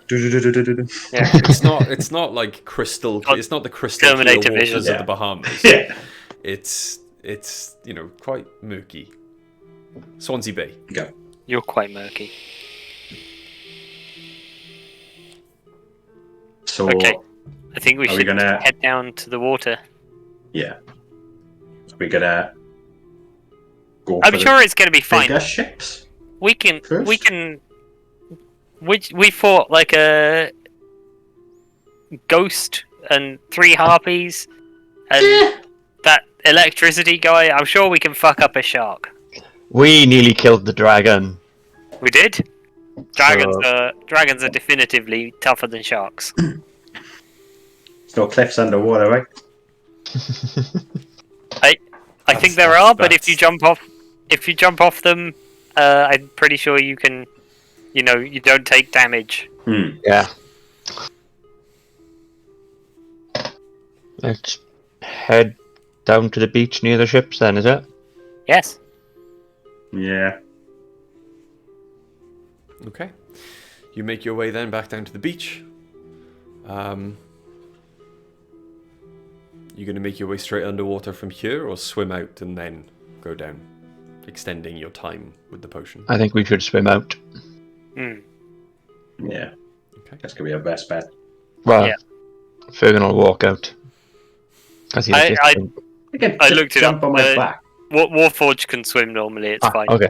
Because we're made of metal and living wood, so the living wood floats, and yeah, it's fine. Damn it! What did some Inspector Gadget shit like a propeller that come out your head or something? No, but I've got a little hat with a propeller on Yeah, it. you can turn into a miniature jet ski. Yeah. As you swim out then? Which one are we towards- going for first? Are we gonna try and do this in an order? Or are we They going seem for I think the we'll go for that one on the map. They seem to be in a kind of half circle biggest? Okay. around the base of this like spire of rock that the lighthouse is on. So Okay. you could go for the closest one if you want. Should we go left or right, or Yeah, we'll go for the closest one on the left then, is it? Okay. Sure. Cool. So as you get out there, takes us a bit of a slog to swim, especially with the waves acting against you. However, you do eventually get quite near the mast of the closer ship. You can just see it below now. It's much, its form is much larger, much easier to spot. There's still darkness. There's still no detail. Maybe 10 feet below you. Do you want to drink the potions? No, thank you. Go under quickly, just to have see if I could see clearer for any sharks. Okay. Before taking the potion. This is how bad they've got. All they want to do is tie a rope to the person who can breathe underwater. Send him down first. As you go under the water, then sidestep, visibility is about 10 feet. Okay, so can't see any further than that. Okay. Anything? No. You can see nothing within 10 feet of you. Right. They're outside of 10 feet away. Okay. I'll go back up then and just Okay. pass on that we can't see anything past 10 feet and drink the potion, shall we? Okay. Or do you want to send Fergus down first? And if he tags on the rope, we'll drink the potions and go down and help him. I might be dead by then. Ship? Good question. It was about. Didn't you say it was about 20 feet below the waves? Mm-hmm. Yeah. Okay. It's not too far. We don't. Do we move slower in water or anything? Didn't trust that face that he just made though. Well, yeah, Usually that's why I'm asking. Do we move slower in water? Generally half speed, isn't it? Yes. Yeah. Sure. Well, does anything happen to me shooting a bow underwater? Yes. Yes. Okay. Am I still able to shoot my full 150 feet? Yeah. No, You can only no, see no, no, 10 no, feet. no. What's your normal range? 150 feet. That's before it's in the brackets, yeah? Yeah. Then yes, you can still 600 in the brackets. You can still shoot. You can shoot up to 150 feet. Right. You can only see 10, but you can shoot up to 150 feet. Okay.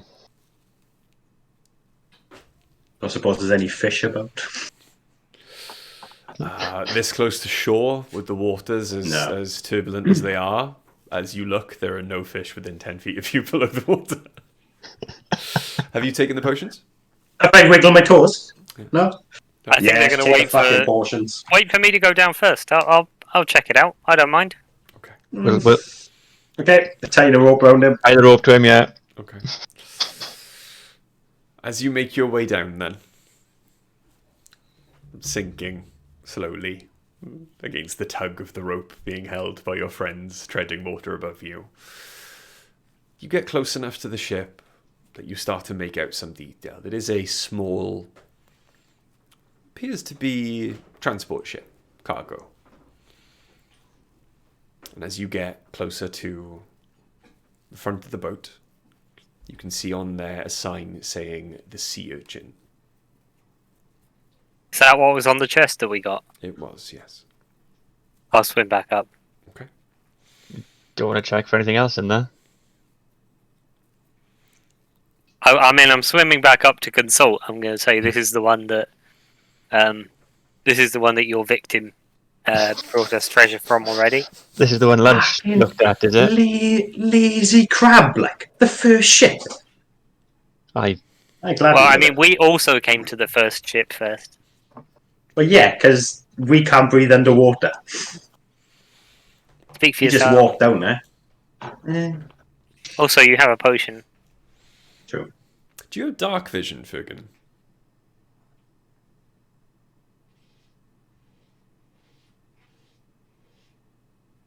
Is that a no? Sorry. I'm looking. Okay. No, I do not. Okay, cool. What me and Nikki do, but that's about it. Cool. And my eyes are glowing. I just put my eyes underwater. Okay. Does that mean we can see further underwater if we've got dark vision? Or is it still just the 10 feet? 10 feet. Right. Does that mean I can't see 10 feet underwater? You can see about 10 feet underwater. You could just make out the name of the ship as it was slightly higher up. The ship was settled at an angle. If you go in, you're not going to see anything. Yeah. If you go in the ship, you're probably not going to see anything unless you have a magical source of light to use.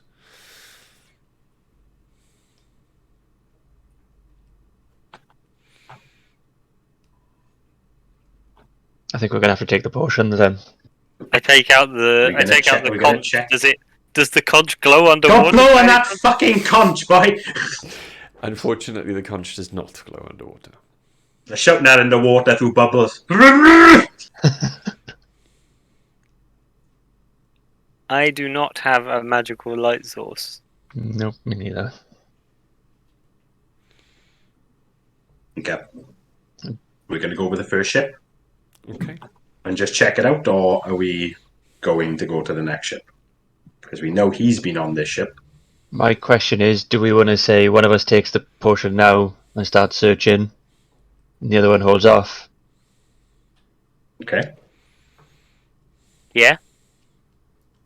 Our times are going to be out if we get into a big fight. One of us will have to go up sooner than the other, Yeah. which is the only issue. What my thinking is, if the fight doesn't start until the end... Fights last seconds, like they're not... Yeah.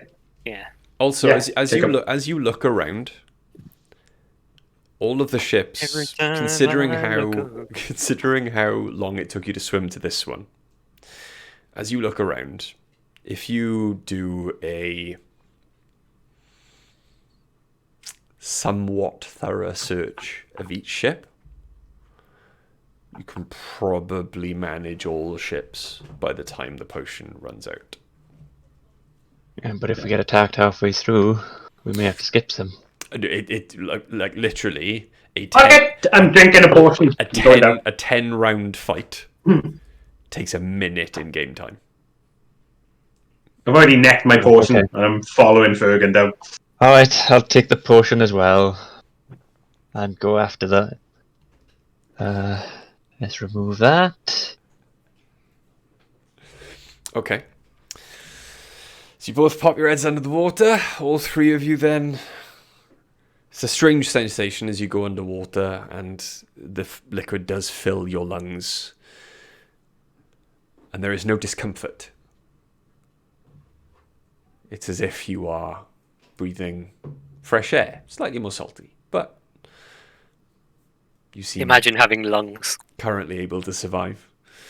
Did I eat that tentacle in the one that I had Yes, when I drunk it? Yeah. Ugh.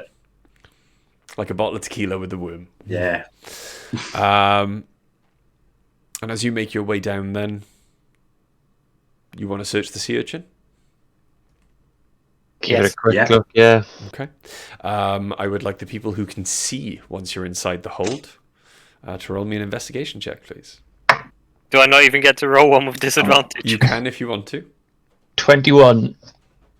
Nice, Nicky. 15. As you make your way around, I also rolled a 20. nice. I rolled two 17s. Nice. You can see the part of the floor encrusted by barnacles that there's a very uniform kind of oblong. Are any of them covered in bioluminescent algae? Because that will come in really handy right now. They're not. Unfortunately, bioluminescence is not a staple of a lot of the sea life around here, unfortunately. Could be, though. This is your world. I know. And I've already decided. So, as you look around, you can see where the chest that was brought to you has been ripped from where it once rested. However, apart from probably the remnants of a lot of very rotted food. And some magical light sources. Bananas and Pomegranates. pineapples. Yeah. Coconuts. A fully cooked fish. Trophy fish, in fact. No, there's... I'm guessing this is a Sea of Thieves, right? Absolutely. Yeah. There is nothing else of value Do we find the manifest? in the ship. No, but you do find a key. No, there's nothing else. There is nothing else of value in this ship. Alright. Can we see the next ship from where we're going, or will we have to go back to the surface? You can see the shadow, or a ship-shaped shadow off in the distance. I want to be keeping my eye out for any shark-shaped shadows. Okay. Yeah. Well, while Is- we swim to the other one, we'll keep an eye out. Is the ship-shaped shadow also Bristol fashion? Yes. Ship-shaped shadow is not an easy thing to say. But yes, as you swim towards the next one, then its front is towards you. You can see It's not the front, Richard. It's the bow. the bow is turned towards you. The bow sprit is broken. However, the figurehead underneath is of a beautiful woman carved. Has she got massive tits, bro?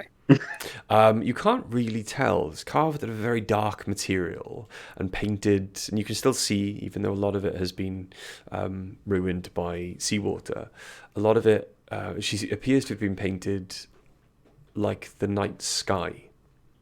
It's constellations covering her skin. Gonna cover Fergan's eyes as we swim past it, just in And you case. see the name of the ship emblazoned on the port side, the Star-Crossed Lover. I would like, as you approach then, everyone to roll me an investigation check or a perception check with disadvantage, please, Fergan. Yeah. Perception or investigation, you said? Mm-hmm. 22. 16. 9. Okay.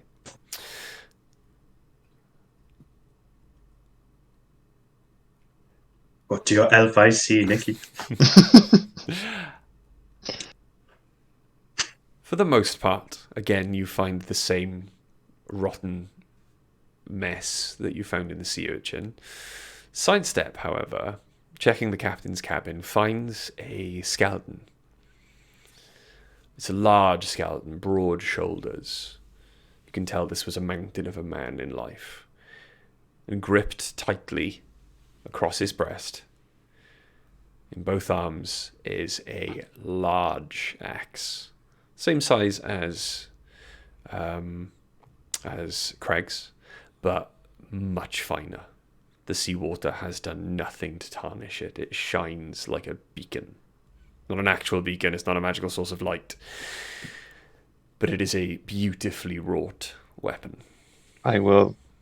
Can I call Craig over underwater?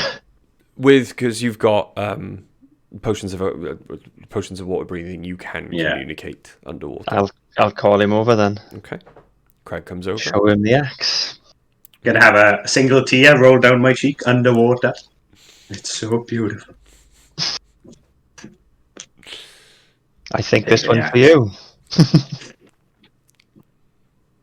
You have Yeah, found I'm taking the axe. you have found a +1 great axe. Cool. Nice. So if you type into equipment management, great axe, and then just pick the +1 option. Pick the +3 option. He won't check. I will. I actively have your character sheet open right now.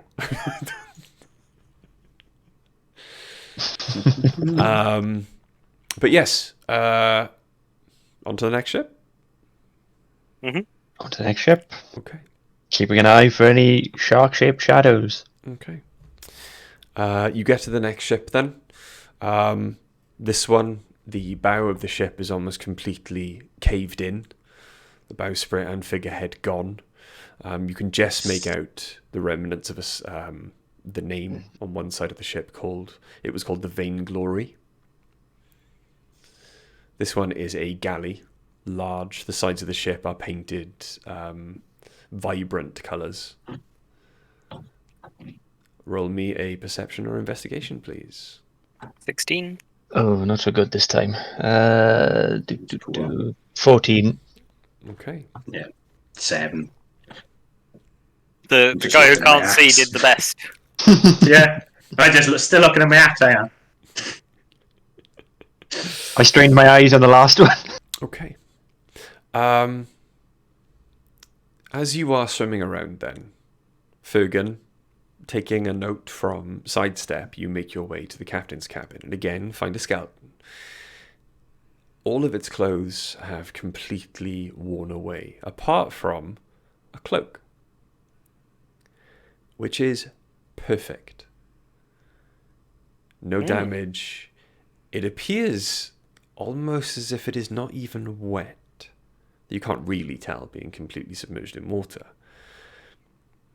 However, as you look at it, it almost seems to kind of shimmer and change. You look at its collar, you glance away, look back at its collar, and it seems to be of a different cut or shape. It appears magical.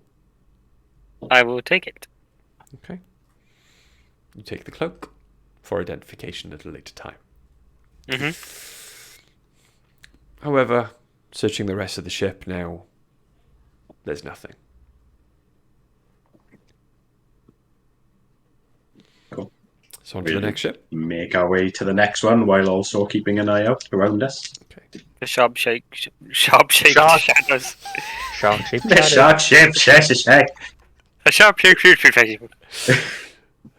As you make your way then to the fourth ship, you see under the bowsprit, the figurehead is a large seabird, painted gold.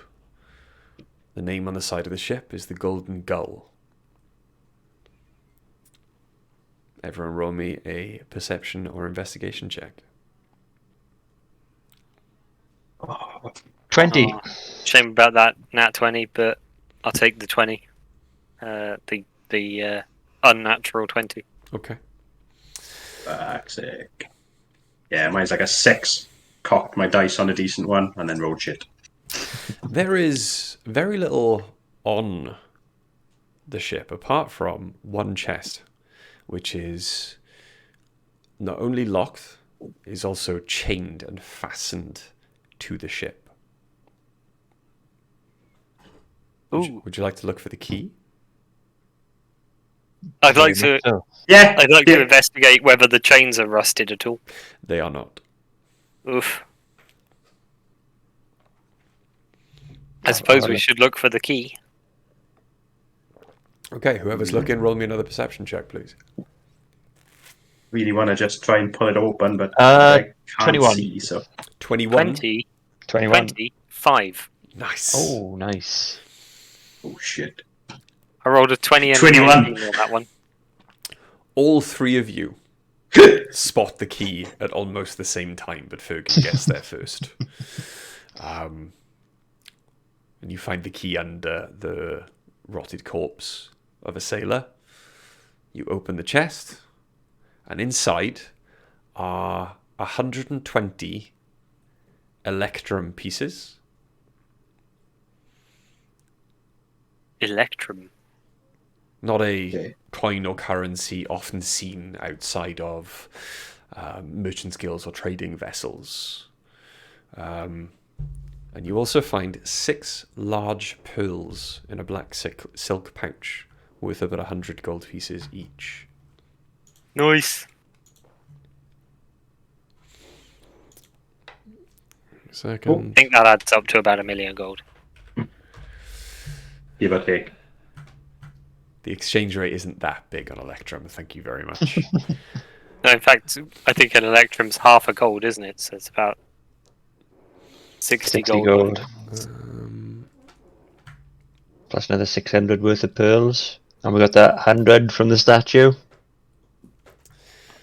Hang on. I can't... And have a look at that statue later.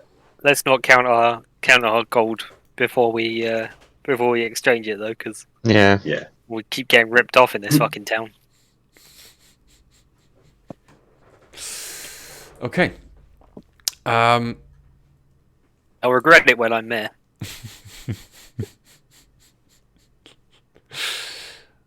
As you make your way to the 5th and final ship, then, this one appears to have been here much longer.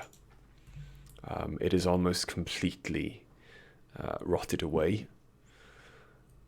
The center of the ship is almost completely gone. The two ends slightly separate from each other. It looks to have been, you can see, with a large half-rotted ballista on either side. It looks to have been maybe a whaler, which you find more evidence of as you get to the side of it and discover that it was called the Orca.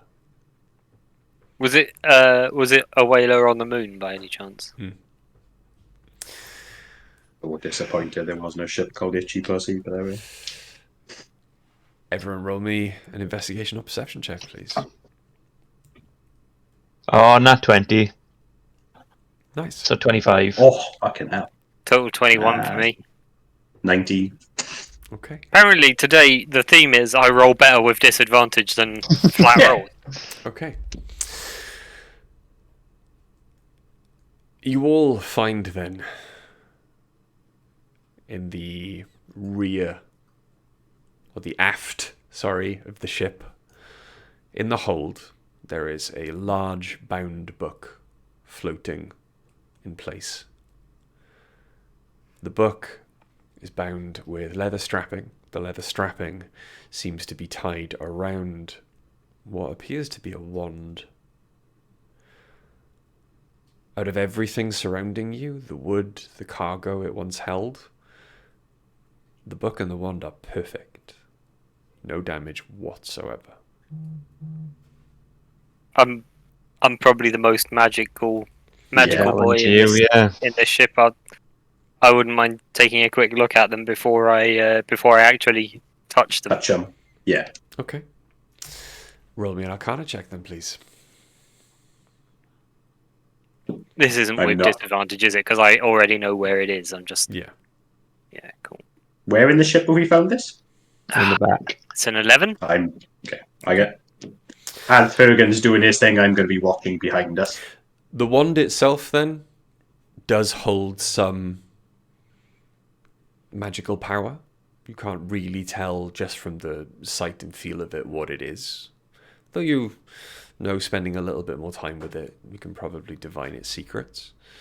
The book itself, very little power in it, enough to protect it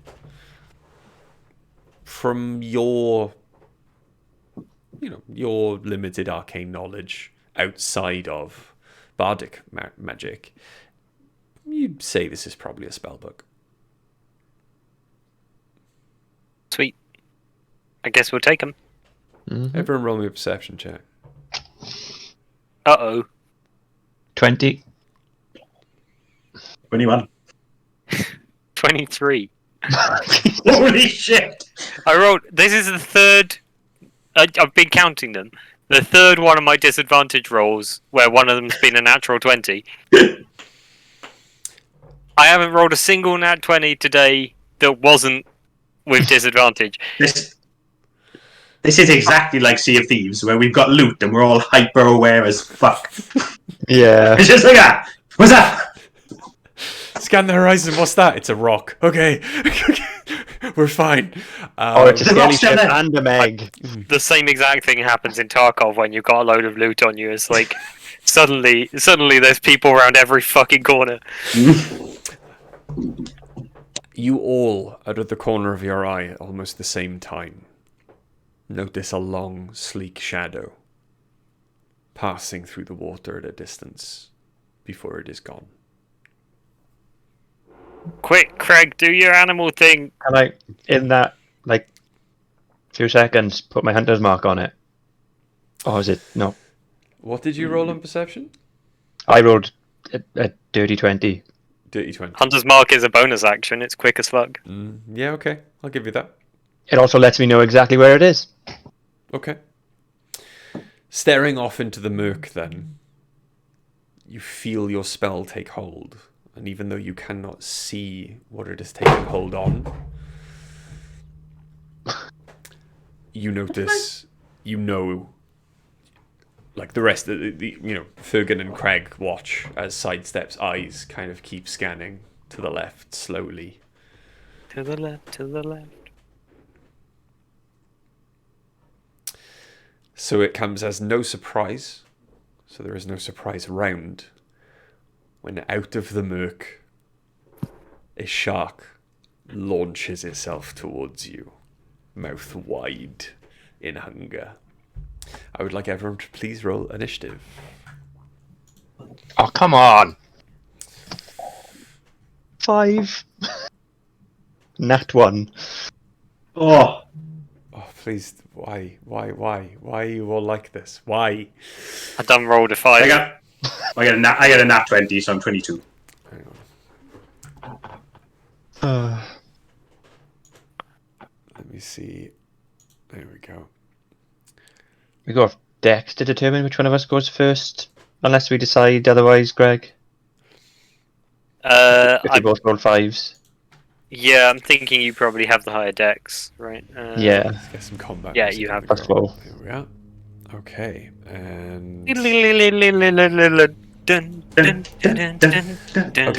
Sorry, Fergan. What was yours? Fergan. 5. It's 5. It's 5.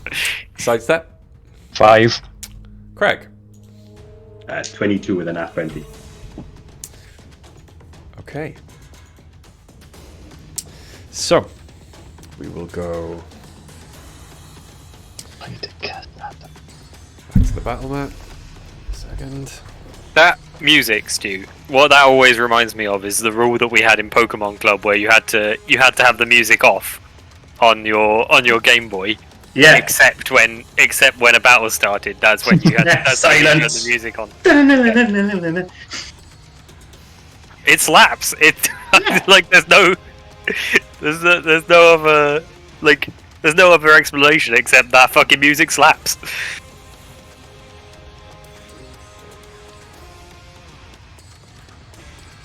Oh, does he have a shark mini? That's the question. I can't even see. Let's have a zoom in, shall we? That's not a shark. No, it's a direwolf. This is a shark.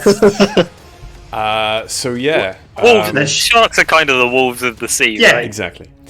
Craig. To be honest, actually, like dolphins are probably the closest thing to the wolves of the sea. I'm have- a rage. Okay.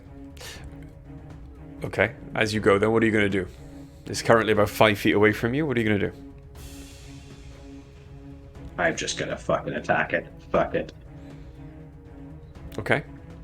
So you can move at half speed, but it's only 5 feet away from you, so that's fine. Not gonna can't speak with animals. Make him do a shark voice. He's only gonna do the Australian one, isn't he? Barbarians are friends, not food. My name's Bruce. I'm not trusting this shark straight off the bat, so fuck it, he's having it. Okay.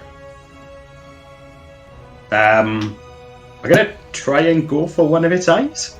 Go for it. If I can see the eye. Go for the eyes, boo. You can. Go for the eyes, boo. Go for the eyes. And that is a 18. An 18 does hit. Roll for damage. Cool.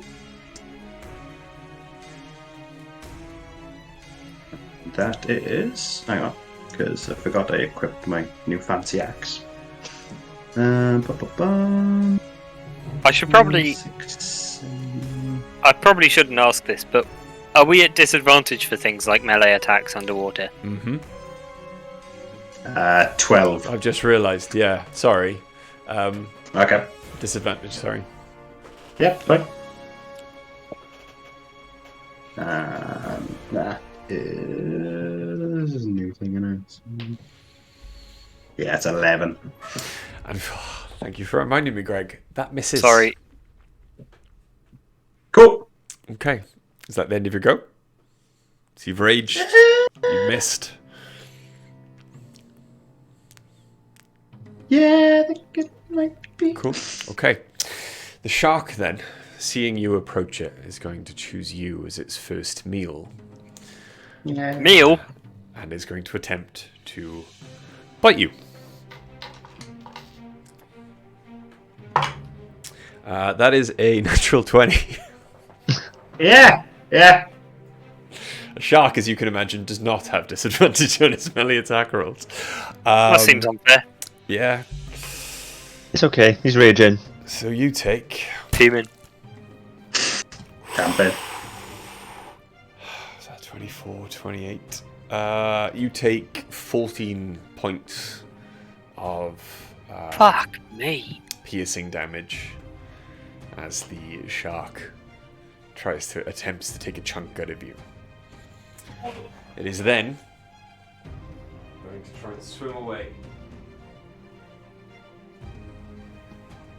Anything you want to do? Attack of opportunity? Yeah. A second. Where's that? If you hit it with an attack of opportunity, your sentinel stops it dead.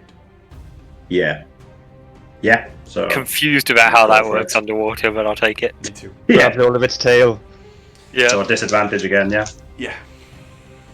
I'm sorry, but if he grabbed hold of its tail, he would be going with it, not the other way around. Finds a little crevice in the wood to put his foot in. Let's factor in that one.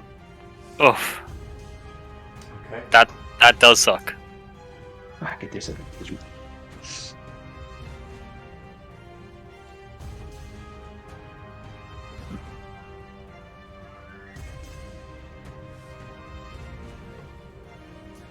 Cool. Okay.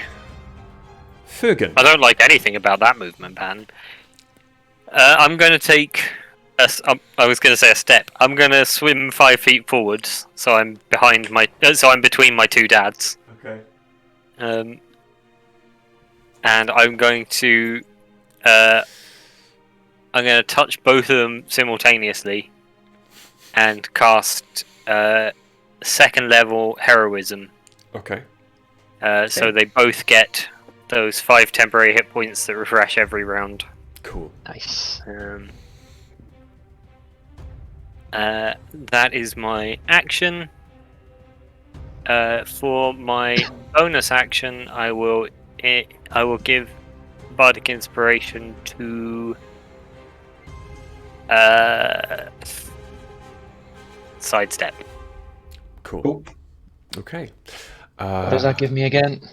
So it means that you can, when you roll an attack, ability check, or saving throw, you can add a 1d6 to it just once. So like choose one where you actually need it. You can decide to do that after you roll the die, but before you find out whether it's succeeded or not. Right.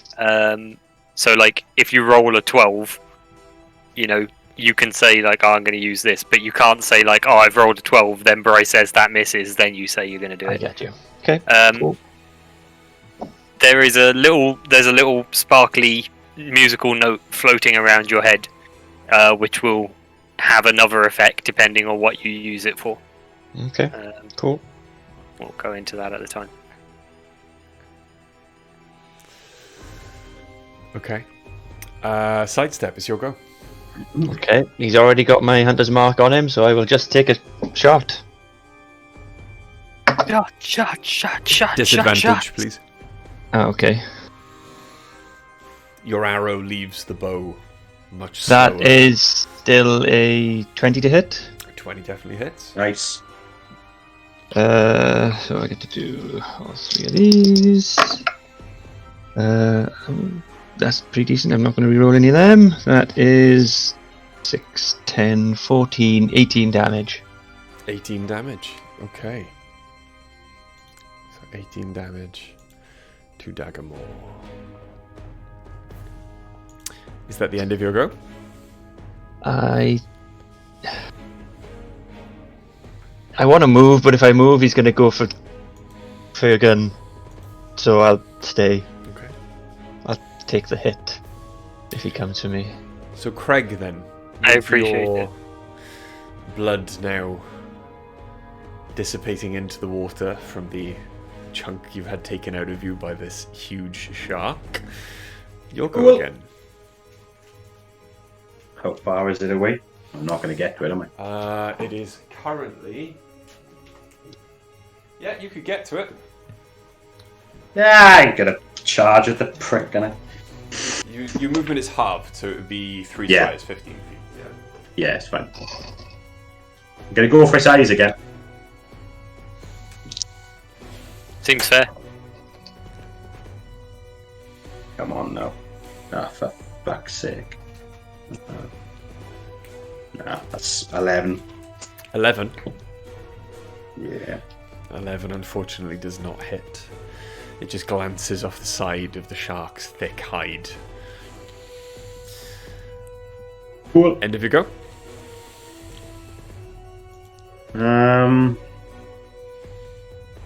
You got 5. Oh no, you've still got your 5 10 hit points. That's fine. Yeah. Yeah, I think it's going to be. Yeah. Okay. It's the sharks go again. Mm-hmm. Getting in the way of its next target, it is now going to divert its attention back to you once more. And is going to attempt to take a chunk. That is going to be a 23 to hit. Yeah. Fucking hell. Okay. You take... Not as much this time, so it wasn't obviously a critical. You take 6 points of piercing damage as its jaws clamp around you, spilling more blood into the surrounding water. Thing to swim around. We'll try and move away. Reaction? Yeah.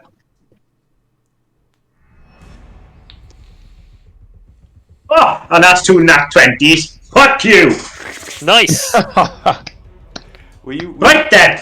Were you disrespecting the dungeon master then, or were you swearing at the shark? The shark. Okay. Why can't it be both? Yeah. Porque no los dos. Right then. It's a shit So you shark, hit it, right? so it can't move away from you. Right. Better. So it's going to be 14, 15, 16, fuck, 32. And I'm going to have an extra dice roll as well as part of my crit. So... Oh! 44! 44 points of damage. As the shark then turns and tries to whip away from you, your swing of your axe carves a huge hole in its side, spilling its insides out, and it begins to drift slowly towards the seabed below you in its death throes.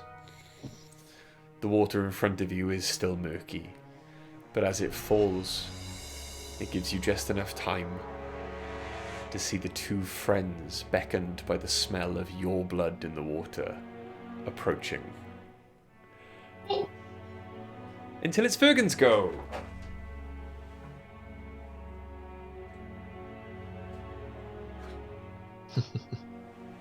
Does Craig point out the 2 friends approaching?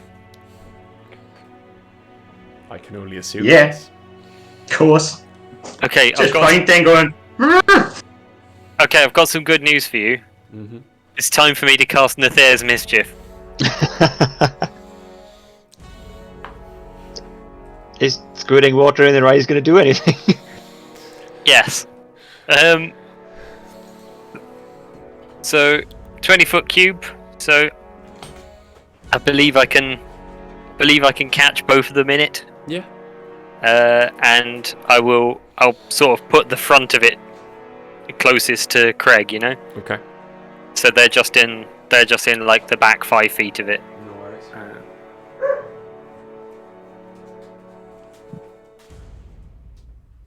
Let's find out what. Oh no, it doesn't happen until their turn, does it? No, yeah, it happens now. Let's find out what bullshit Nether's Mischief's gonna do this round. Oh, I forgot to put mine. Number 3. Oh, not yet. Bri, could these sharks both make a wisdom saving throw, please? They absolutely can. Give me a second.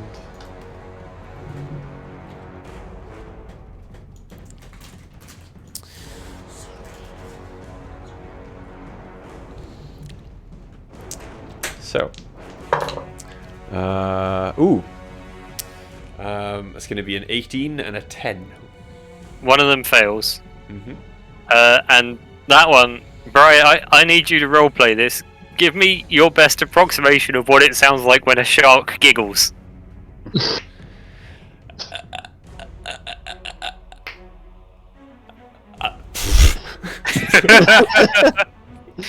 Each creature in the cube must succeed on a wisdom saving throw or begin giggling until the start of your next turn. A giggling creature is incapacitated and uses all its movement to move in a random direction. Okay. And we'll see what happens to that creature in a moment then. Sidestep. Yep. Oh, sorry, is that bonus the end of action. your go, Fergan?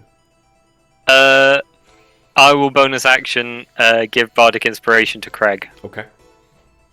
Cool. Do I lose mine or do I keep it? No, you still have it. Cool. What was it again? Sorry. You can add a d6 to a attack roll, ability throw, or saving throw. Cool. Ability check or saving throw is what I meant. So sidestep. I'll bonus action move my hunter's mark. Is there advantage or anything on the incapacitated one? You can't see them. Oh, I can't see them. You know what direction they're in. Because Craig has shouted it out to you, but you can't see him. 10 feet you said the visibility is, isn't it? Mm-hmm. I'll swim in that direction then.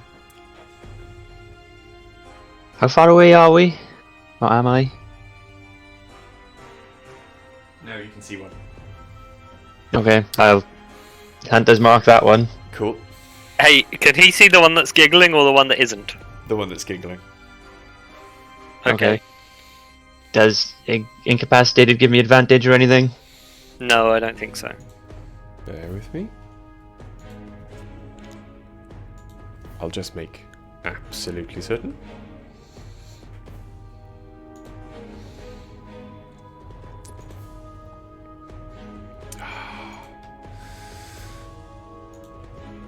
There we go. No, it just can't take any actions or reactions. So I'm still rolling at disadvantage? Yes.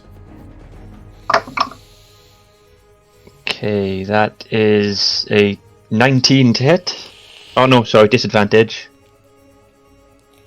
Oh, 13 to hit. I'm going to use that dice before you say yes or no. Yeah. So that takes me up to an 18 to hit. An 18 definitely hits. So Okay. because you've hit, because you used that dice, you add the number you rolled on the d6 Okay, to your so damage as well. So I get to add that 5, okay? Yeah. I am going to take a shot at re-rolling this one. Oh, that was worse, damn. Oh well, you win some, you lose some. That is 1, 4, 7, 12, 16 damage. Okay. And I can put Is that on- including the 5? Yeah. So 16 points of damage to that one. And it is Hunter's Marked, yeah? Yeah. Okay. And if I've got any movement, I'll move back. Cool. Got 5 feet of movement. Is that the end of your go? 'Tis indeed. Cool. Okay. So that Hunt Shark is going. Ooh. Use a d12.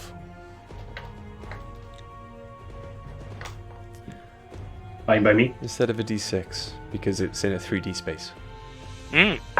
True. Okay.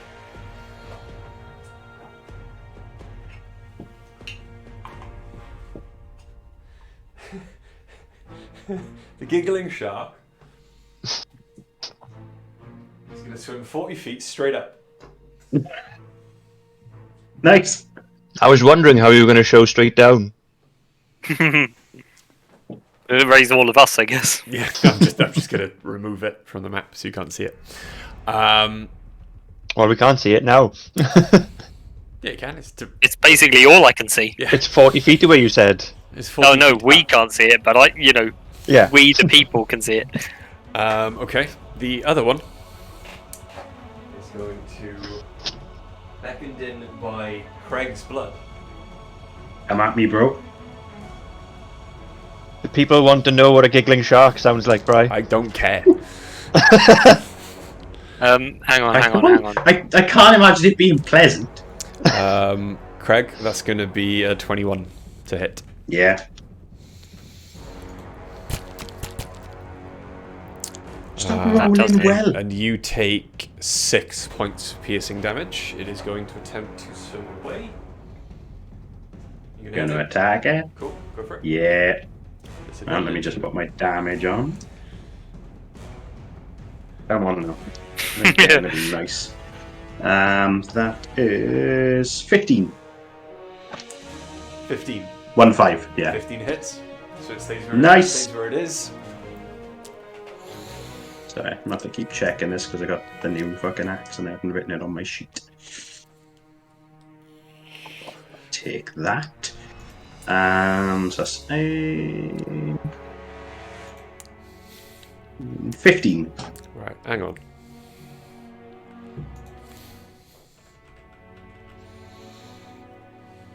What's the matter? Nothing.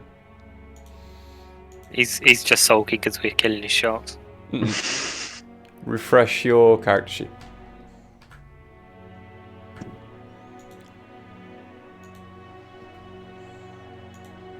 Yeah.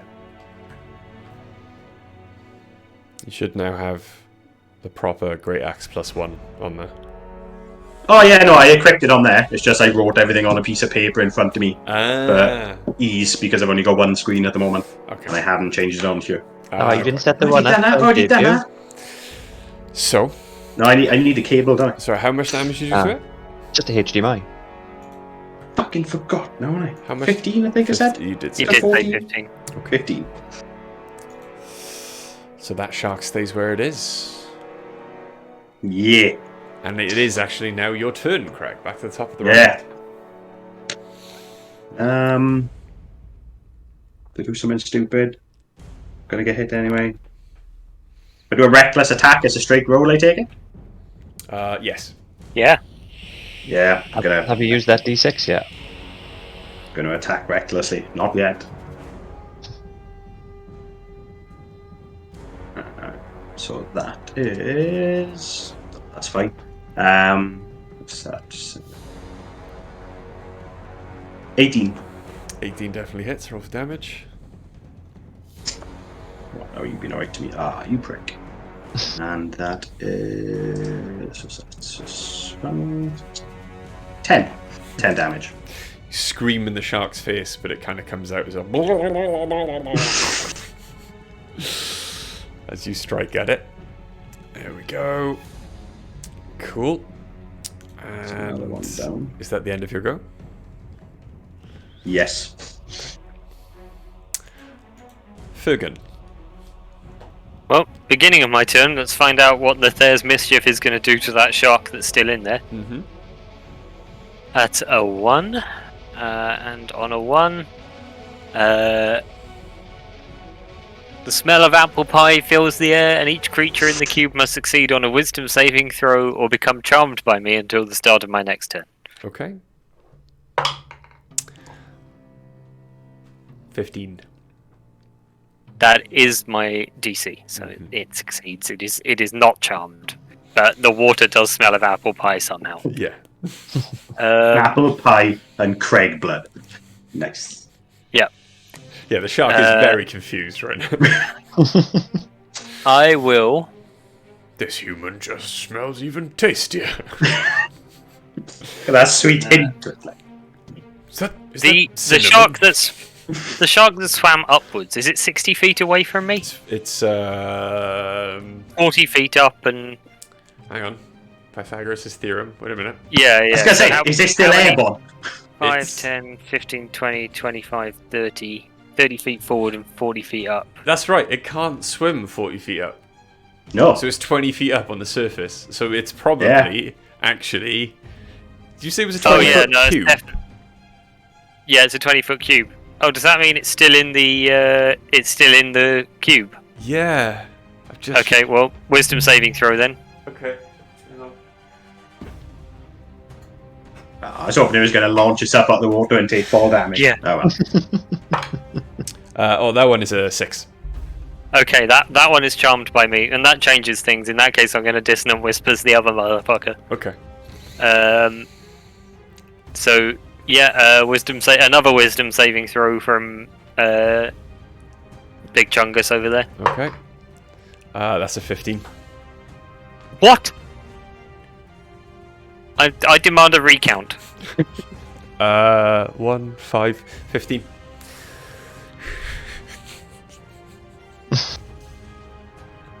How are you looking, Stu? No, it doesn't matter. Actually, I cast a level spell. I can't do shit about how you're looking. Yeah, I'm good. I'm just going to move forward diagonally forward, so I'm back behind my two dads. Okay. And between them. Did you put your 10 hit points back up, Stu? At the beginning. Yeah, just put them on now. Cool. Yep. Okay. Sidestep. Here's a question for you. Do I know that one's charmed? I will have called out that one's charmed. That's annoying because it's the one with my hunter's mark on, and I can't move it. Not until it's dead. I could recast it, actually. Could I recast it? You could, but this is going to shock you. It is possible to shoot something that doesn't have hunter's mark. I know, but I lose my d6. True. We believe in you. You might be Poundland Legolas, but do it.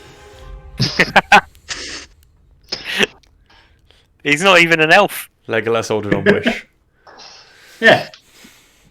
Didn't even have a pointy ears, for fuck's sake. What are you going to do, Stu? Stu's not going to do anything. It's Nicky's turn. What are you going to do, Nicky? I'm going to recast it because I want that d6. Okay. And Okay. The hunter's mark is on the hunter shark. Okay. Yeah, take my shot. Disadvantage. Yeah, and this is where I could have done with that d6. Probably would have been better. It's a 10. The 10, unfortunately, you see the arrow just kind of catch a swirl in the water and it just stops short. It just bumps off the shark. Hey! I still hit it. It still counts. Hey! One second there. I forgot that Dissonant Whispers does half damage on a save. Go for it. Jesus Christ, that is a terrible roll. 4. 4. All right. Oh yeah. It's looking. I was hoping you'd killed it then, so I could have changed my. It is looking messed up.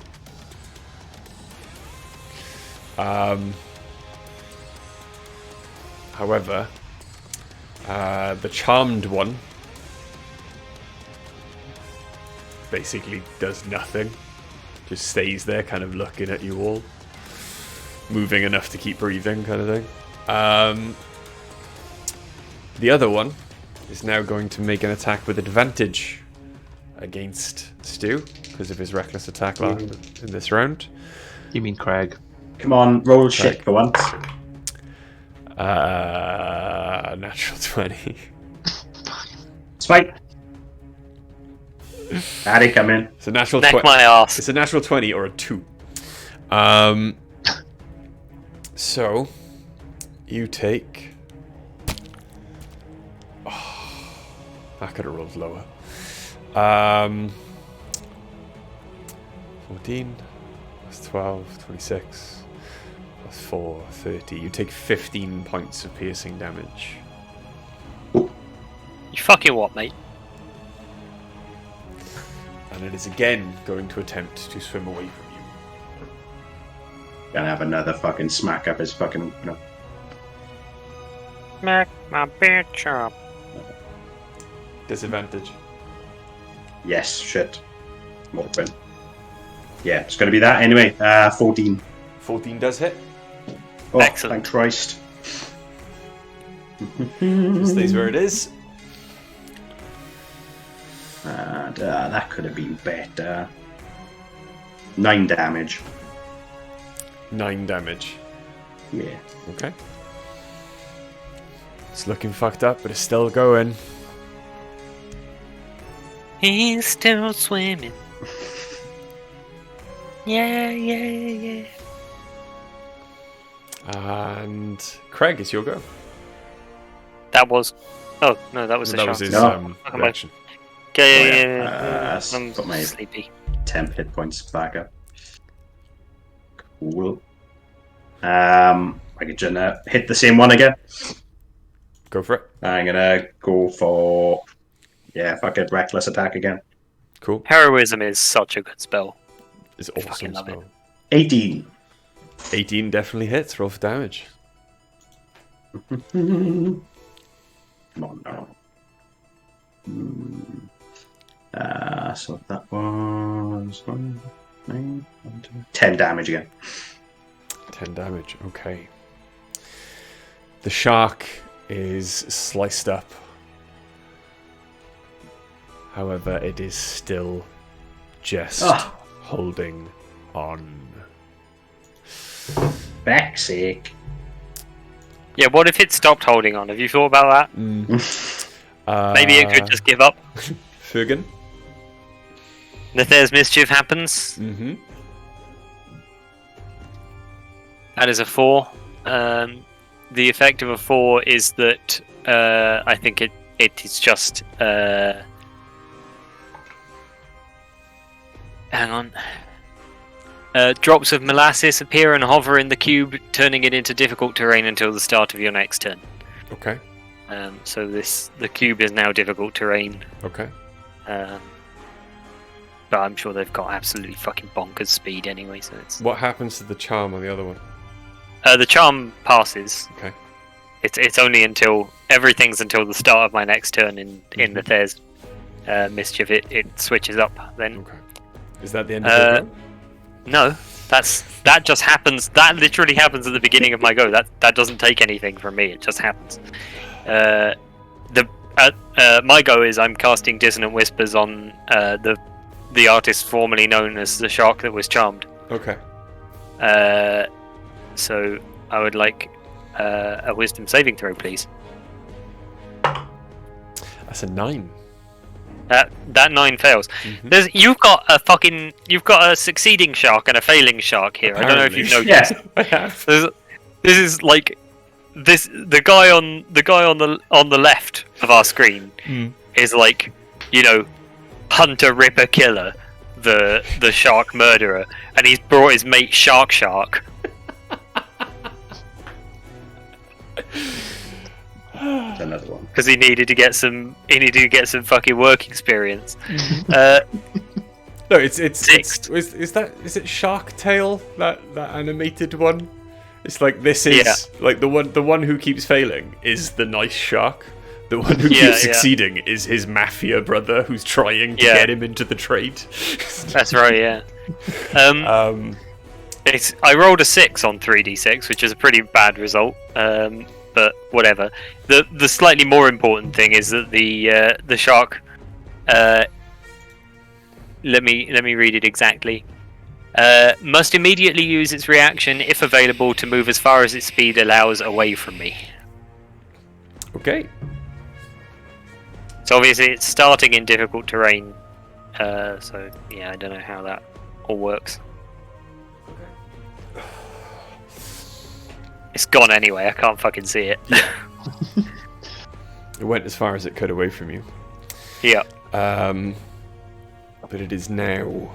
Is that? Hang the on. end of I'm. Okay. Yeah. No. I'm going to inspire. I will inspire Craig again. Cool. Is that the end of your go? That is the end of my go. Sidestep. Take a shot of this one. That is 20 to hit. With disadvantage, yeah? With disadvantage. 20 definitely hits. That is 7, 9, 13, 17 damage. Okay. As your arrow pierces its side, then it almost clamps its gills closed, and the shark begins to roll away, still in the water.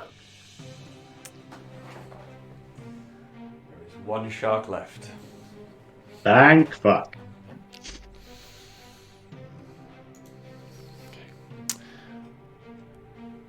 And on its turn, are you gonna? Well, you can't see it, so you can't move your hunter's mark. Yeah. I can't move it on this turn anyway. Oh, yeah. It's the next turn. Yeah.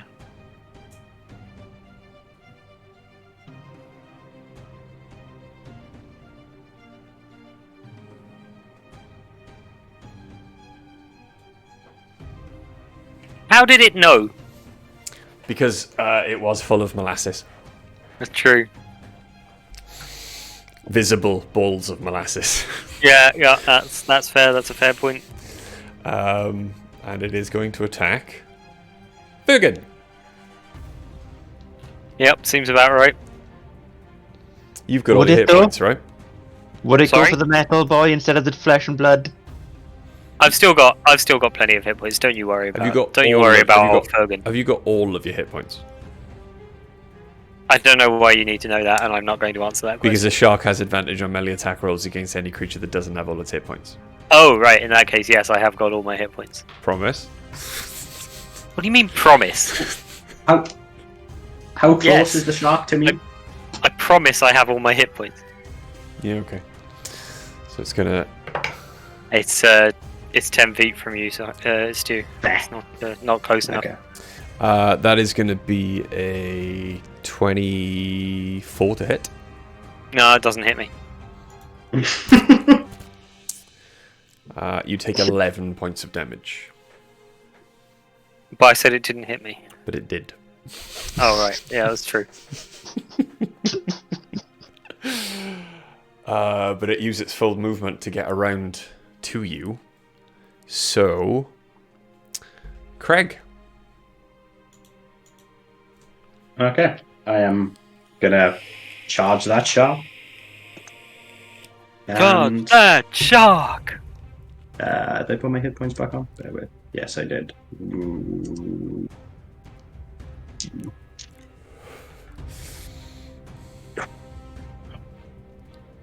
Yeah, screw it. I'm gonna attack recklessly again. Screw it.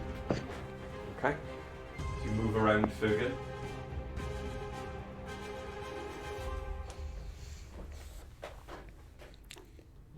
That's a natural one. Ooh. Okay. You almost stumble over the rotted timbers you're trying to make your way through that have been kicked up by this melee. And unfortunately your axe does swing very wide. I swear to God, if we fucking get killed by Shark, I'm gonna be livid. Fergus, What? it's your go, mate. Is it? Jesus Christ. That came around quickly. Probably should have used the inspiration on that one, but it wouldn't have done anything. I'm gonna do a second level Dissonant Whispers. Please roll a Wisdom saving throw.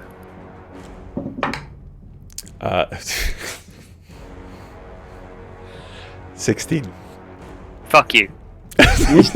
He's taken on the powers of his partner. You still take half damage, which is fucking 5. Okay. Looks hurt. Is that the end of your go? Yeah, damn straight. We're getting killed by a fucking veggie shark. Can't you move your thingy? Yeah, I can move it 10 feet, but if I move it 10 feet towards the shark, then we're all going to be in it, which you seems can like a only move it really 10 bad feet, idea. Okay. Yeah, I don't like that idea very much at all. No worries. I am going to move it. I'm going to move it 10 feet to the left, Okay. you know, left on screen, so away from where the shark side of us. Yeah. You know, in the hopes that I'll catch him as he circles around. I will roll to see what Nether's mischief is doing, even though it's not doing it to anyone. Okay. Just to see if it's a visible effect. It isn't. Okay. It's the apple pie one again, so it doesn't have any reason to specifically avoid this cube. Okay, cool. Because the smell is only within the cube, so it wouldn't know. Okay. Yeah, that's my go. Okay. Sidestep. Okay. Move my hunter's mark. How far can you move your hunter's mark? 90 feet. Yeah, you're good. And I'm not within melee or anything, am I? I'm not that close. No. I'll take 2 shots. Oh, not 2 shots, 1 shot at it. Oh, nice. Oh no, I can't use that one anyway. Disadvantage. That's okay. It's still Not too bad. 17. Yeah, 17 hits. I almost used the 19, but then I remembered. I'm gonna take a shot at rerolling that one. Yes. Right, so what we got? We got 5, 9, 11, 15 damage. 15. It is looking fucked up. But it's still going. Bang. And is that the end of your go? Yeah. It could just retreat, like it's been so badly damaged. Two of its mates have been killed. Maybe its little sharky brain is thinking this isn't a fight worth fighting. Well, it's no. No. -5. Go retreat. -5 intelligence. First ability is called Blood Frenzy. So it is going to attempt to attack the Come on, bleeding one. There's two bleeding ones. With fucking advantage. You're not really bleeding, are you, Greg? No, I don't really have blood. It's your bleeding like mercury or something. Mercury and tree Leaking. sap. I'm leaking oil. I fucking knew it! It's not another nat 20, is it? Hang on. That's 2, isn't it? Hang on. There's 2. Just cause I this has got to be. Hang on. I'll pop it into the Fergus and his 3 dads chat, right? Mm-hmm.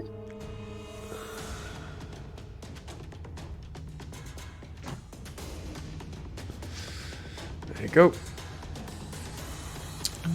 That is a natural 20. Yeah, it's fine. Go and fuck yourself. Wish I'd taken a picture of my team now. Okay.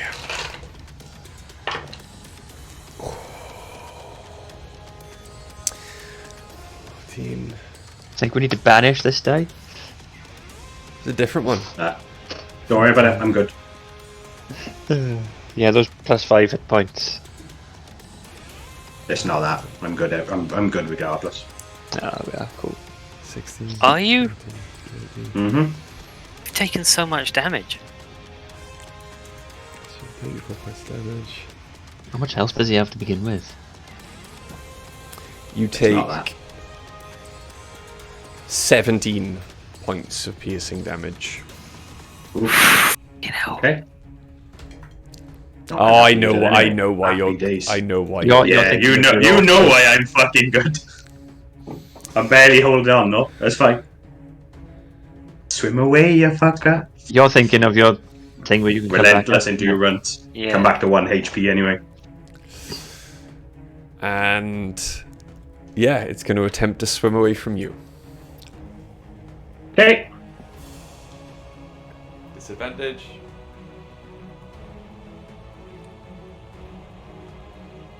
Yeah, it's a fucking 11. Don't you have an inspiration? Oh yeah, I do actually. So it's a D6, wasn't it? Yeah. D6. 16. 16 Thanks for the hits. reminder. Fuck yes. Come on. Yeah, Remember- a bard has 2 duties. One is giving inspiration. The second is reminding people that you gave inspiration. 12 damage. Is that including the extra 5 from the Yeah. T6? Yeah, cool. Okay. As you bleeding profusely. Actually, no, sorry, that's 17 damage. Sorry. As with you a 5. then bleeding profusely from many wounds, take one final swing at the shark. There's a tornado of fucking blood with a fucking axe. You slice straight into its head, almost severing or going straight through the shark. And finally, the battle is over. The sharks are no more. And in the back of your mind, you realize, as it becomes much harder to breathe, that your potions of water breathing are very close to running out. God, imagine having lungs. How embarrassing for you. I will make a sharpish Yeah. to the surface then, if we're realising that. Mm-hmm. Yeah. So then, have a look around in case there's any other shot. No. I can't see shit. Yeah. How But you were rolling really well with disadvantage. It's true. 20 feet. Yep. So 1 round. Okay. Very awful. You make it 15 feet. You Yep. use your full action then to dash straight towards the surface. Mm-hmm. And suddenly, the fresh air, welcome, breathable, greets your lungs as you cough up the remaining water that was left. Bleeding heavily, you begin to swim back to shore. All the salt water in my wounds. Fuck! Ah! All the way back to shore. Oh, that really stings. You eventually make it back to shore, unfortunately getting a lot of sand in your wounds as well. That's really coarse and rough and irritating. Just rolling up the beach at this point. But what is now a bright sunny day, with the waves now lapping gently at the coast. You have survived and are decidedly better off for it. I'm hoping there's someone fishing by the beach. Just watching us come out of the water, covered in blood. There is no one. There's a surfer.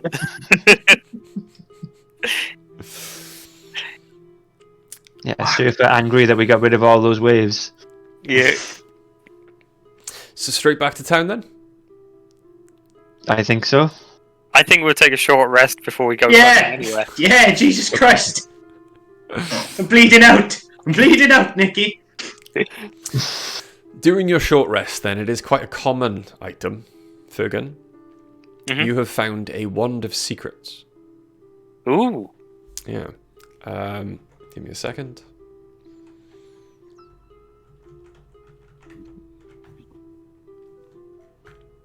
There we go.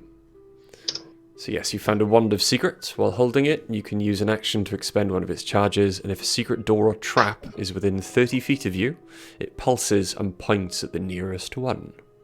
The wand has 3 charges. It regains 1d3 expended charges daily at dawn. Nice. I'll add that to my inventory. You've also found a leather-bound spellbook that contains the wizard spells Blur, Charm Person, Comprehend Languages, Hold Person, Mage Armor, Sleep, and Spider Climb. Only we had a wizard. You've also found, because it is again quite a common item, a cloak of many fashions. Ooh. So while wearing this cloak, you can use a bonus action to change the style, colour, and apparent quality of the garment. The cloak's weight does not change. Regardless of its appearance, the cloak can't be anything but a cloak. Although it can duplicate the appearance of other magic cloaks, it doesn't gain their properties. That's a weird cloak. Mm-hmm.